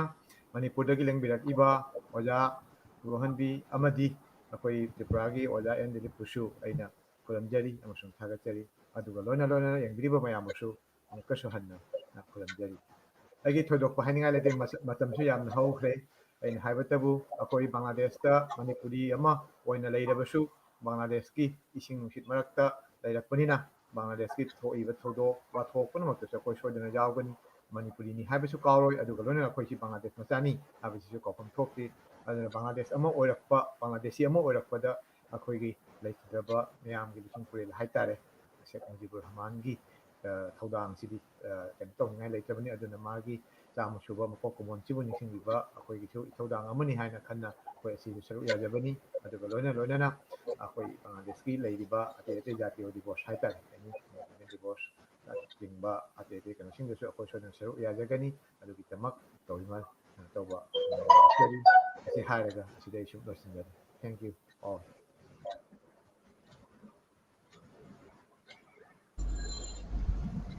ꯇꯥꯕꯤꯔꯤꯕ ꯑꯃꯁꯨꯡ ꯌꯦꯡꯕꯤꯔꯤꯕ ꯃꯌꯥꯝ, ꯍꯧꯖꯤꯛ ꯑꯣꯖꯥ ꯍꯥꯃꯣꯝ ꯄ꯭ꯔꯃꯣꯗꯀꯤ ꯃꯥꯒꯤ ꯃꯃꯜ ꯂꯩꯔꯕ ꯋꯥꯔꯤꯁꯤꯡꯕꯨ ꯇꯥꯕꯤꯕ ꯐꯪꯕꯤꯔꯦ꯫ ꯍꯧꯖꯤꯛ ꯃꯊꯪꯗ ꯑꯃꯨꯛ ꯊꯧꯔꯝ ꯑꯁꯤꯒꯤ ꯃꯅꯨꯡꯗ ꯏꯁꯩ ꯇꯥꯕꯤꯔꯁꯤ꯫ ꯁꯦꯔꯥꯝ ꯆꯤꯡꯈꯩꯒꯤ ꯈꯣꯟꯊꯣꯛꯇ ꯃꯥꯒꯤ ꯐꯖꯔꯕ ꯏꯁꯩ ꯑꯃ ꯇꯥꯕꯤꯔꯁꯤ꯫ ꯁꯦꯔꯥꯝ ꯆꯤꯡꯈꯩ ꯀवि ꯑꯃꯁꯨꯡ ꯁꯩꯁꯛꯄ ꯑꯃꯅꯤ, ꯃꯍꯥꯛ ꯁꯤꯂꯦꯠ ꯕꯪꯒ꯭ꯂꯥꯗꯦꯁꯇꯒꯤꯅꯤ꯫ ꯁꯦꯔꯥꯝ ꯆꯤꯡꯈꯩꯒꯤ ꯈꯣꯟꯊꯣꯛꯇ ꯏꯁꯩ ꯑꯃ ꯇꯥꯕꯤꯔꯁꯤ꯫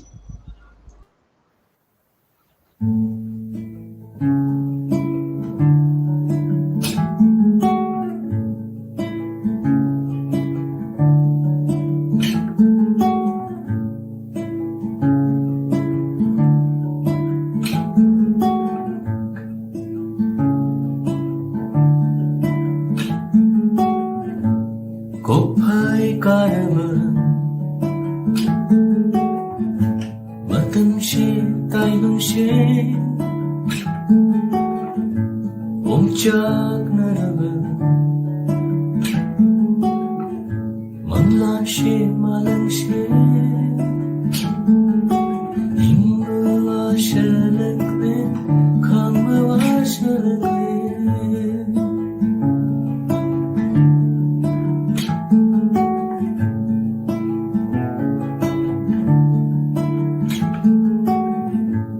Ijan karaba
Chorarende quien harappa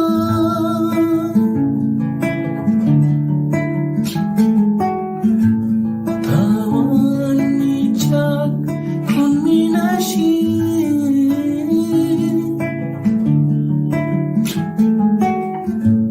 Tawan nichak amanina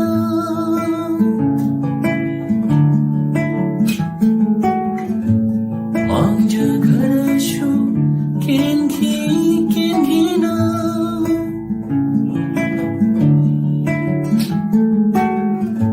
Atinga kaidonay pumangmamo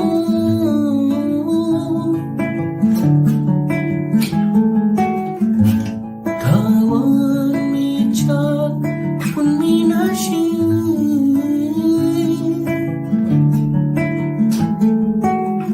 Atinga kaidonay pumangmamo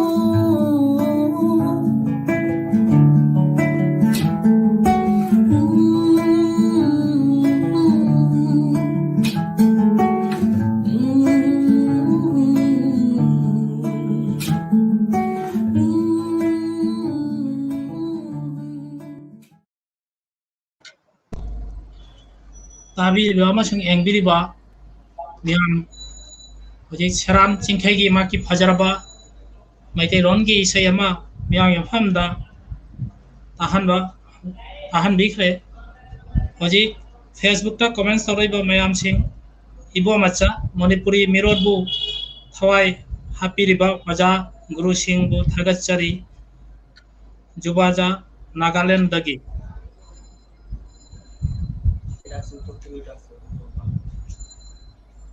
Vanita सरायजम हजै जामना दासिंखैगी इसे Romita Sinha Nuaire, I feel proud to share the same platform with my daughter Laisam Laika Devi. Tabiri Basing Hoji Matang Dalaire, Thoramasi Manunda, Saireng Tiba Matangi Saireng Tiga Doribasi, Bangladeski Manipuri Singi Manunda, Atoiba Abriti Silpi, Habadi Saireng Tiba artist Ama. Ni mahaki maming asi mingwana harabda YK Subhajit Bilasor Sri Mongol Maulavi Bazar dagini hoji YK Subhajit ki khonthokta mamal leraba saireng ama tabirasi Kausinjari YK Subhajit Singh hobo Mayambu khoyamjari egi ming Subhajit Singh egi leifamna Bilasor Bangladesh ei ngasi Bangladesh ki mamal leraba kabi Sanatun Hamomna ibirakpa He Mohakalir Mohanayok Minko Basherengado, Mayambu Tahanjege, Egi Sharing Pabada, Ashoy Balan Bayarubush Mayamna, Napigani Hanakali. Hojik Bangla Kobita, He Mohakalir Mohanayok, Sharingado, Mayambu Tahanjege. Amadir Shunar Bangladesh, Tomar Priyo Bangladesh, Lal Shobuje Redesh, Bangalir Priyo Shodesh. আমার দেশ তোমার দেশ প্রিয় মাতৃভূমি আমাদের প্রিয় বাংলাদেশ 30 লক্ষ শহীদের রক্তের বিনিময়ে অগণিত মা বোনদের সম্ভ্রমের বিনিময়ে তোমার নিজ হাতে গড়া তোমার প্রিয় বাংলাদেশ বিশ্বজুড়ে আজ উজ্জ্বল এক সম্ভাবনার নাম প্রিয় বাংলাদেশ কে বলেছে বঙ্গবন্ধু নেই তুমি তো জাতির জনক হে মহানায়ক তুমি তো আছো বাঙালির হৃদয়ের পরতে পরতে বাঙালির স্মৃতিতে কাজে কর্মে জন্মে মৃত্যুতে তুমি তো আছো বাঙালির শ্বাস প্রশ্বাসে আছো তোমার অমর কীর্তির অবিস্মরণীয় বিশ্বাসে এই জন্যই তো তুমি অবিনশ্বর হে মহানায়ক তুমি তো থাকবে অনন্তকাল যতদিন এই বাংলায় ধলাই সুরমা বুড়িগঙ্গা ব্রহ্মপুত্র বইবে যতদিন এই বাংলায় ঝড়ো হাওয়ায় গাছেরা দুলবে এই সবুজ শ্যামল মাটির উর্বরতায় সোনালী ফসল ফলবে যতদিন তোমার দেশে শুভ্র আকাশ আকাশের মতোই থাকবে তুমি তো থাকবে ততদিন শাশ্বতকাল হে মহাকালের মহানায়ক একাত্তরে তিমির বিনাশী আলোর গতিপথ, ৭৫-এর ঘোরতুর অন্ধকার পেরিয়ে নিয়েছি শপথ, তোমাকে হারানোর সমুদ্র গভীর শোকাহত যন্ত্রণায়। সমুজ্জ্বল সুবাতাস বইছে তোমার প্রিয় বাংলায়, তবু কেন নীরব তাকিয়ে থাকে তোমার প্রিয় সেই ৩২ নং বাড়ি। সড়কে জনপথে রঙিন আলোয় চলছে সহস্র সহস্র গাড়ি, আকাশে উড়ছে উড়োজাহাজ প্রবল গতিতে, তুমি আছো বলেই তোমার অতল নীতিতে। আন্তনগর ট্রেনের মতোই ছুটে চলছে তোমার প্রিয় বাংলাদেশ, আমাদের এই দেশ তোমার প্রিয় বাংলাদেশ।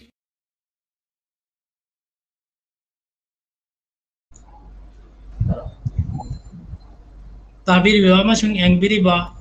मियाम बुजी YK शुभजित की आकी फजरबा सैरेन कीबा मियाम ताबीबा फंगबिरे बुजी थोरम परेंगी मनुंगदा मथंग दमुक लैजारे सैरेन पाबा लनाई इबा सैरेन बांग्लादेश मणिपुरी साहित्य संसद की वाइस प्रेसिडेंट अमसुंग कवि ओइबिरिबा अमदि थोयने हेन्ना बांग्लादेश की मणिपुरी खुनाई मनुंगदा मिंग चटलबा नायकबा आर्टिस्ट एन जुगेश्वर अपू महाके सेरेन ताबीरची एन जुगेश्वर अपू कौशिनजरी मयाम खुदिमपू नलुक्चन बनोइनना थागचरी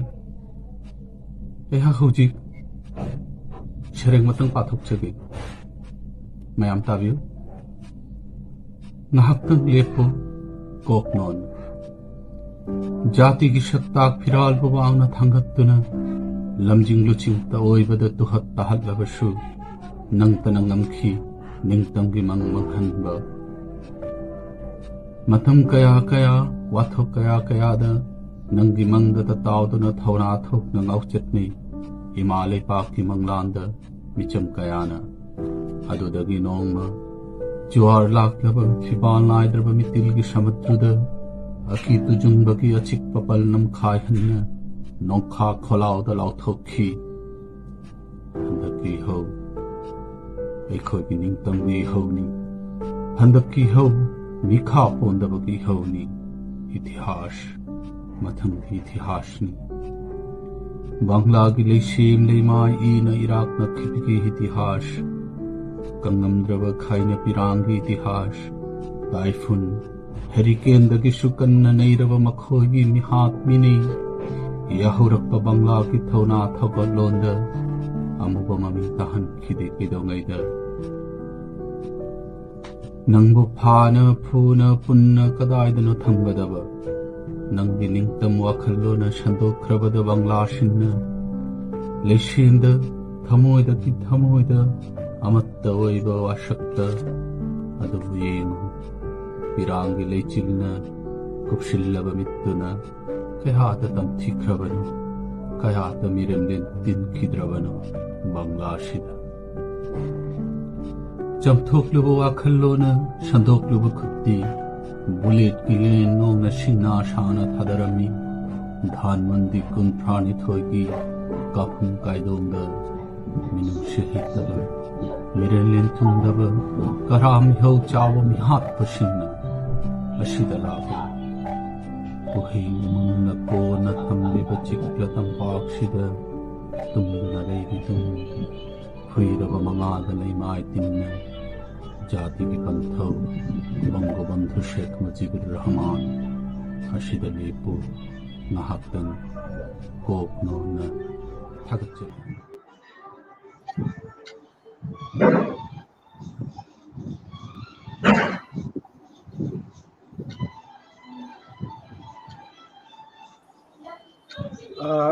Sorry to disturb. Chandrajita, akhoi anchor obiramba technical problem dagi keno sida screen da leiba udete aduna mathangda aina sum haijarage ngasi gi mathangi program sida sereng pabidori sina Roshonara Bashi Bangladesh ki Manipuri Muslim meti pangal ningol ni mahaki fajarba sereng matang mayam tabishi ꯑꯩꯒꯤ ꯁꯩꯔꯦꯡꯒꯤ ꯃꯃꯤꯡ ꯃꯍꯥꯛꯇꯤ ꯑꯩꯈꯣꯏꯒꯤ ꯊꯋꯥꯏꯒꯤ ꯃꯔꯤꯅꯤ ꯇꯥꯃꯤꯟꯅꯔꯁꯤ ꯆꯤꯡꯌꯥꯅꯞꯅ ꯂꯩꯕ ꯄꯨꯝꯍꯥꯡ ꯍꯥꯡꯕ ꯏꯅ ꯀꯨꯞꯄ ꯐꯖꯔꯕ ꯌꯨꯝꯅꯤ ꯑꯩꯒꯤ ꯑꯩꯒꯤ ꯄꯟꯊꯧ ꯌꯥꯝꯅ ꯂꯨ ꯅꯥꯟꯕ ꯄꯥꯝꯕ ꯃꯇꯝ ꯄꯨꯝꯕꯗ ꯁꯤꯠ ꯅꯥꯟꯅ ꯂꯩꯖꯕ ꯃꯤꯁꯛꯅꯤ꯫ ꯌꯨꯝꯒꯤ ꯐꯛꯂꯥꯡꯗ ꯐ꯭ꯔꯦꯝ ꯆꯟꯕ ꯐꯣꯇꯣ ꯑꯃꯗꯤ ꯊꯦꯠꯂꯝꯃꯤ꯫ ꯍꯥꯏꯔꯤꯕ ꯐꯣꯇꯣꯗꯨ ꯌꯦꯡꯅ ꯌꯦꯡꯅ ꯆꯥꯎꯈꯤꯕꯅꯤ ꯑꯩꯈꯣꯏꯁꯨ꯫ ꯐꯣꯇꯣꯗꯨꯗ ꯌꯥꯎꯔꯤꯕ ꯃꯤꯁꯛꯇꯨ ꯑꯩꯈꯣꯏꯒꯤ ꯑꯅꯛꯄ ꯃꯔꯤ ꯃꯇꯥꯅꯤ ꯈꯜꯂꯝꯃꯤ꯫ ꯐꯣꯇꯣꯗꯨꯗ ꯌꯥꯎꯔꯤꯕ ꯃꯤꯁꯛꯇꯨꯒ ꯕꯕꯥꯒ ꯌꯥꯝꯅ ꯃꯥꯟꯅꯕ ꯑꯃꯗꯤ ꯂꯩ, ꯑꯗꯨꯗꯤ ꯃꯥꯒꯤ ꯃꯨꯁꯅꯤ꯫ ꯇꯨꯡꯗ ꯃꯥꯒꯤ ꯃꯔꯝꯗ ꯈꯪꯂꯛꯂꯒꯗꯤ ꯃꯍꯥꯛꯁꯦ ꯑꯩꯈꯣꯏꯒꯤ ꯏꯒꯤ ꯃꯔꯤ ꯅꯠꯇ꯭ꯔꯕꯁꯨ ꯊꯃꯣꯏꯒꯤ ꯌꯥꯝꯅ ꯅꯛꯅꯕ ꯃꯤꯁꯛ ꯑꯣꯏꯔꯝꯂꯦ꯫ ꯃꯍꯥꯛꯀꯤ ꯃꯤꯠꯐꯝ ꯑꯃꯗꯅ ꯕꯪꯂꯥꯒꯤ ꯁꯛꯇꯝ ꯑꯗꯨꯒ ꯑꯃꯅ ꯃꯤꯅꯨꯡꯁꯤ꯫ ꯃꯍꯥꯛꯇꯤ ꯁꯖꯤꯕꯨꯒꯤ ꯏꯃꯥꯏ ꯄꯥꯕ ꯇꯨꯔꯦꯜꯅꯤ꯫ ꯃꯥꯒꯤ ꯊꯃꯣꯏꯗꯤ ꯄꯨꯝꯍꯥꯡ ꯍꯥꯡꯕ ꯑꯇꯤꯌꯥꯅꯤ꯫ ꯃꯍꯥꯛꯇꯤ ꯑꯇꯣꯞꯄ ꯀꯅꯥꯁꯨ ꯅꯠꯇꯦ, ꯑꯩꯈꯣꯏꯒꯤ ꯊꯋꯥꯏꯒꯤ ꯂꯨꯆꯤꯡꯕ ꯕꯣꯡꯒꯣꯕꯟꯙꯨ ꯁꯦꯈ ꯃꯨꯖꯤꯕꯨꯔ ꯔꯍꯃꯥꯟꯅꯤ꯫ ꯇꯣꯠꯁꯟꯅꯗꯨꯅ ꯂꯩꯔꯤ ꯂꯝꯗꯝꯁꯤꯒꯤ ꯄ꯭ꯔꯀ꯭ꯔꯤꯇꯤꯒꯤ ꯃꯔꯛꯇ꯫ ꯅꯣꯡꯒꯥꯈ꯭ꯔꯕꯁꯨ ꯃꯍꯥꯛꯇꯤ ꯑꯃꯣꯔꯅꯤ ꯕꯪꯒꯥꯂꯤꯁꯤꯡꯒꯤ ꯊꯃꯣꯏꯅꯨꯡꯗ꯫ ꯂꯝꯗꯝꯁꯤꯒꯤ ꯀꯥꯆꯤꯟ ꯀꯣꯌꯥ ꯁꯤꯟꯕ ꯊꯨꯡꯅ ꯇꯥꯕ ꯐꯪꯂꯤ ꯃꯥꯒꯤ ꯊꯃꯣꯏꯗꯒꯤ ꯆꯣꯡꯂꯛꯄ ꯃꯤꯍꯨꯟꯒꯤ ꯈꯣꯟꯖꯦꯜ꯫ ꯕꯪꯒ꯭ꯂꯥꯗꯦꯁ ꯏꯃꯥꯅ ꯂꯩꯔꯤꯕ ꯃꯈꯩ ꯂꯝꯗꯝꯁꯤꯒꯤ ꯏꯁꯤꯡ ꯅꯨꯡꯁꯤꯠꯇ ꯑꯃꯗꯤ ꯑꯇꯤꯌꯥ ꯈꯦꯠꯅ ꯏꯗꯨꯅ ꯂꯩꯍꯧꯔꯅꯤ ꯃꯤꯡꯂꯦꯟ ꯑꯃꯈꯛ ꯕꯣꯡꯒꯣꯕꯟꯙꯨ ꯁꯦꯈ ꯃꯨꯖꯤꯕꯨꯔ ꯔꯍꯃꯥꯟ꯫ ꯅꯨꯡꯁꯤꯔꯕ ꯍꯦ ꯂꯨꯆꯤꯡꯕ, ꯆꯍꯤ 100 ꯁꯨꯕꯒꯤ ꯅꯄꯣꯛ ꯀꯨꯝꯃꯟꯒꯤ ꯌꯥꯏꯐꯔꯕ ꯅꯨꯃꯤꯠꯅ ꯂꯥꯛꯄꯁꯤꯗ ꯏꯀꯥꯏ ꯈꯨꯝꯅꯕ ꯎꯠꯆꯔꯤ꯫ ꯖꯣꯏ ꯕꯪꯂꯥ, ꯖꯣꯏ ꯕꯣꯡꯒꯣꯕꯟꯙꯨ꯫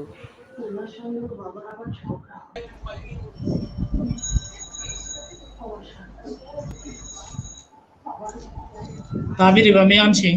हजिक ओजा रौसनारा बासिगी माकी फजरबा सेरेन ताबीबा फंबिग्रे महाक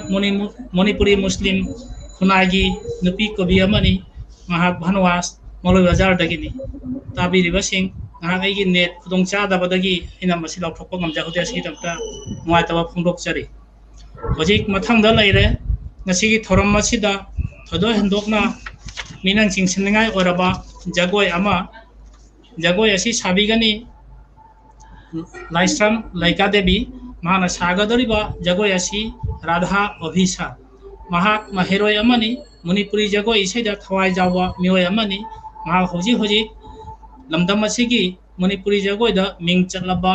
गुरुजी शर्मिला बंदोपाध्यायगी माहेरोयनी। जिक अइना लाइस्राम लैका देवी बो कौसिनजरी माकी जगोय उत्पिन अमा हायदना।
ngasi Bangladesh Manipuri Sahitya Sangsad amasung Dhaka Basi Manipuri Organization anina punna silang jaba Bangabandhu gi chama suba mapok monga mari lainana silang jaba thoram asida Daisam chanu laikagi aki fajaraba Radha Obhisar jagoi MBba phangbire Bangabandhu gi mapok chama suba kumon thoram asi Bangladesh Sarkar gi chahi ama chupna lautharapa thoram parengagi manungda ngasi chahi gi chama suba chahi ma mapung phana chathrakpui thoramgi asida Bangladesh ki Manipuri amadi Malayamda laiba Manipuri chinau singi maikei dagi Bangabandhu jekhona ekai khunajaba uchaba thoram asida saruk jabireiba khudingmakpusu thagachari amasung tobimal khamba uchari Bangabandhu gi punsida mahakna angang waringadagina maki punsida lucingbagi ihau uba phangi laik laisu tambingadagi amasung ijati amadi seba tawagi maki punsi warida ekhona uba phangi mahaki punsi mangagi chahi gi punsida ayamana chahi kun henna awafam taduna len khaba Bangabandhu mahaki khudol mahana thambiramba ngasi Bangladesh ekhoina ngangliba lon Bangla amasu khona Manipuri lon khudingmaktu ekhoina ekai khunaba phangniba si mahaki tengbang ne hana jekhona lobada lana lauroi Bangabandhu gi punsida awaba kya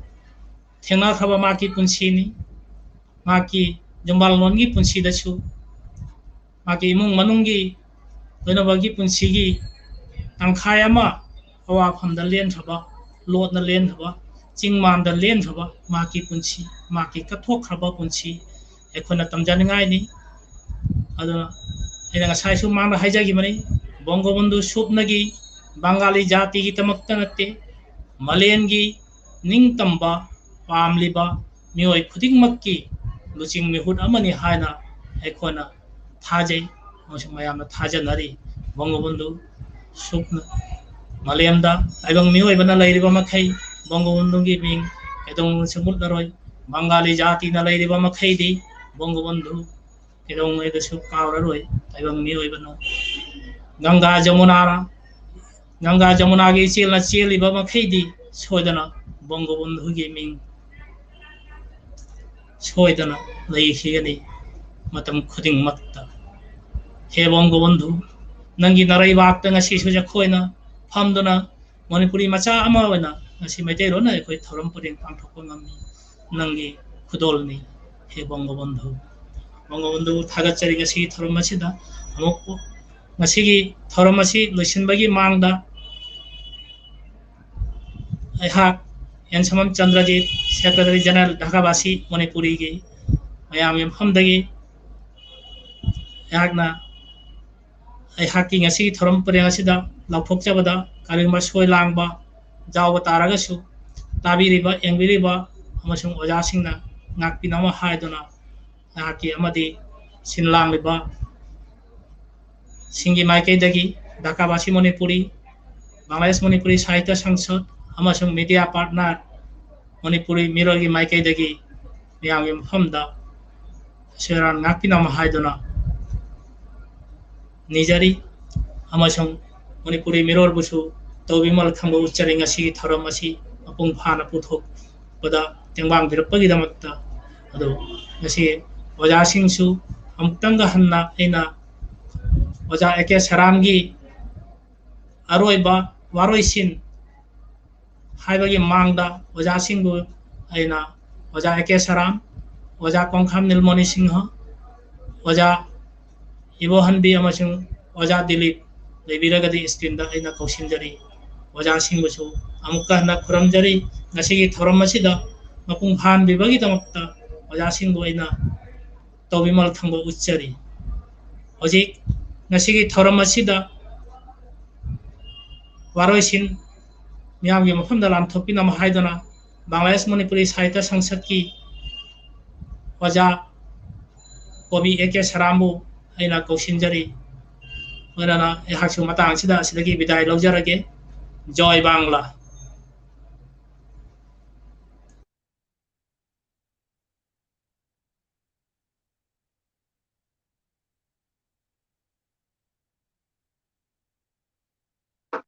Chingkai, Chingkai,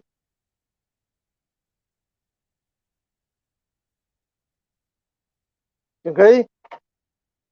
Chingkai. Unmute tungom dan lady. No, jari kaga sum tari habiu. Oh, ta bro. Ai sure di mute on later ba. Okay. Barabar. Mayam bu khuram jari. Ngasi Bangladesh Manipuri Sahitya Sangsad amasung Dhakabasi Manipuri haiba sangsthanani sina pullaga Banglagi koi Bangladesh sibu ningtamba purak pubirakhiba Bangali jati gi apoko panthau nyai khangnariba Bangabandhu Sheikh Mujibur Rahman ji tehi chama suba mapoku mangi thorom pangthokpagi thorom makoi bangthokcharibasi asi Bangabandhu Sheikh Mujibur Rahman bu koi mayam Manipuri jati gi maikeidegi khoni kai khumna uchabani dolukchabani Bangabandhu Sheikh Mujibur Rahman di achamba mioi nate mahakti Bangali jati gi tehi lishing magi warida khwaidagi athoi mioi naina hangnibani mahak laglamdragadi Bangladesh ningtambu phanglamloi mahaki matengdagi mahaki luching makhada khoi Bangladesh ebelebakshi ningtambu phangkibani aduguma mioi mabu asimagi chama subuk kumonda akoina Bangladesh Manipuri Sahitya Sangsad masung Dhakabasi Manipuri maikeidagi Bangladesh ki Manipuri khudingmakki mahut sillaga akoina Bangabandhu Sheikh Mujibur Rahman da akoina ikai khumda uchari asigi thoromji pangthokpada akhoi oja Professor Okchum Ibohan Bishing Advocate and Kabi and Dilip Kumar Singh Tripuragi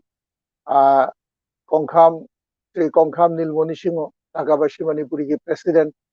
na chingba oja sing na sarugi abidra ko chiba pung phan bi bunda ina nolokchari adugage ko na shi kano sida thorom da kaidem pawi ki ba kabi sing isei shakti ki ba tilpi sing jagoi utpi ki ba alakar sing uno pusai na ko sangsthana ni ki bai ke dege thagachari adugo loina na ngasi ki thorom sibu mapung phan na bohna bada yam kanna wabi khaba ko Dhakabasi Manipuri ki General Secretary Chandrajit Singh amsa koi Bangladesh Manipuri Sahitya Sangsad ke General Secretary Namram Shankor koi usen thagachari maru oina ngasi ki media partner oriba Manipuri Mirror gi maru oi bamioi Amom Pramod amasung Theram Ripon makoi na shakoi tengmang biki मखोगी तेंबांग नलमद्रगदी असी theorem जो पांगथोप ngamlamoy hain khalli aina makhoi animak pusu akoi संस्थान अनिगी माइकेदगी अमुक हन्ना थागतरी मसी हाइजरगा मयाम पुनमक मसाय पुंग अनि रोम हेना कोई programme सि चथरे programme सि यंगबिरे मयाम सोइदने नुंगाइबिरो गुनाय खली अखोई मयाम चंगना जाति की पंथौरिबा बांगाली जाति की पंथौरिबा बांग्लादेश की अथोइबा मियोय बंगबंधु शेख मुजिबुर रहमानबु अमुक हन्ना कोई इकाय खुंदबु छि मयाम चंगना असी हाइजरे हरगा अइना असिगी कोई थौरम सिगा तरुक जाबिरिबा ताबिरिबा यंगबिरो पुनो पुसु तागतरगे वाही मता लोइसिनजरी तागतरी थागतरी ओजा सेरामबु ओजा सेरामना वारोइसिन लोरबा मतुंगदसु करिबो हजिसु जखना ओजा इबोहनबी अखोगी स्क्रीन दा उबो फंगजरी अदुना ओजा इबोहनबी मफमदा अइना ngasi thorom asida karigumba ojagi pautak piningba leiragadi tienna pautak matang takpi haibiramna bagana miyai mathiri jere oja todokpa pautak ki di lejede ai suggestion haijab tare yam nuaije sumba program ama tawbiraktna Dhaka dagi Moropang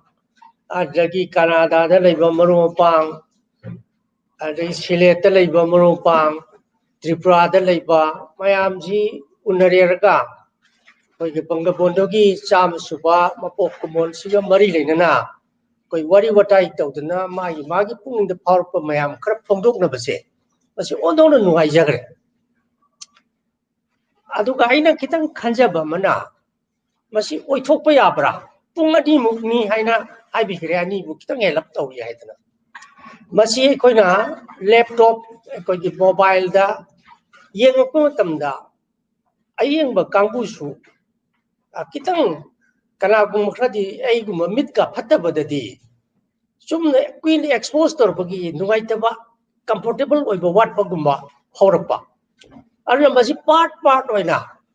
45 minutes ahum lakkumba thokna mari lakpu thobasu madumaina part oina tawrakpadi kari kai bage matung iwani koi haijari se amukta sangna tawbadagi part thokna sum tawragadi aikoi yam mit phataba haitare mit phataba adagi kar kuina phambada kar discomfort oiba midadi itang hagadra aina khanjei ada program si da tawri ba sidi entertainment gi saruk yaure adagi yamna academic oiba akoi gi paper pa ba adagi discussion masidi yam phagre aduga adugi mathakta aikoi mayam si toan ba lamda leiba aikoi manipur si unadana magi wakhal phongtokna ba share tokna ba se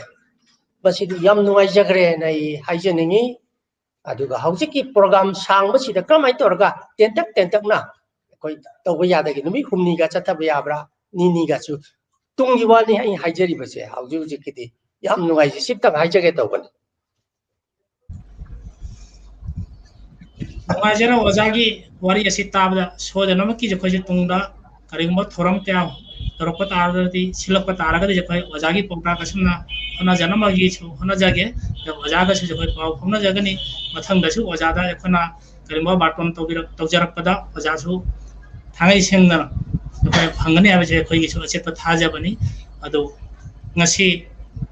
waja seramna tawthokpiramagi matung inna ngasi gi thoram Bangabandhu gi chama suba mapok kumonga mari lainana silang jaba thoram matang asida losinjare hadana amu aina miyam gi mafamdagi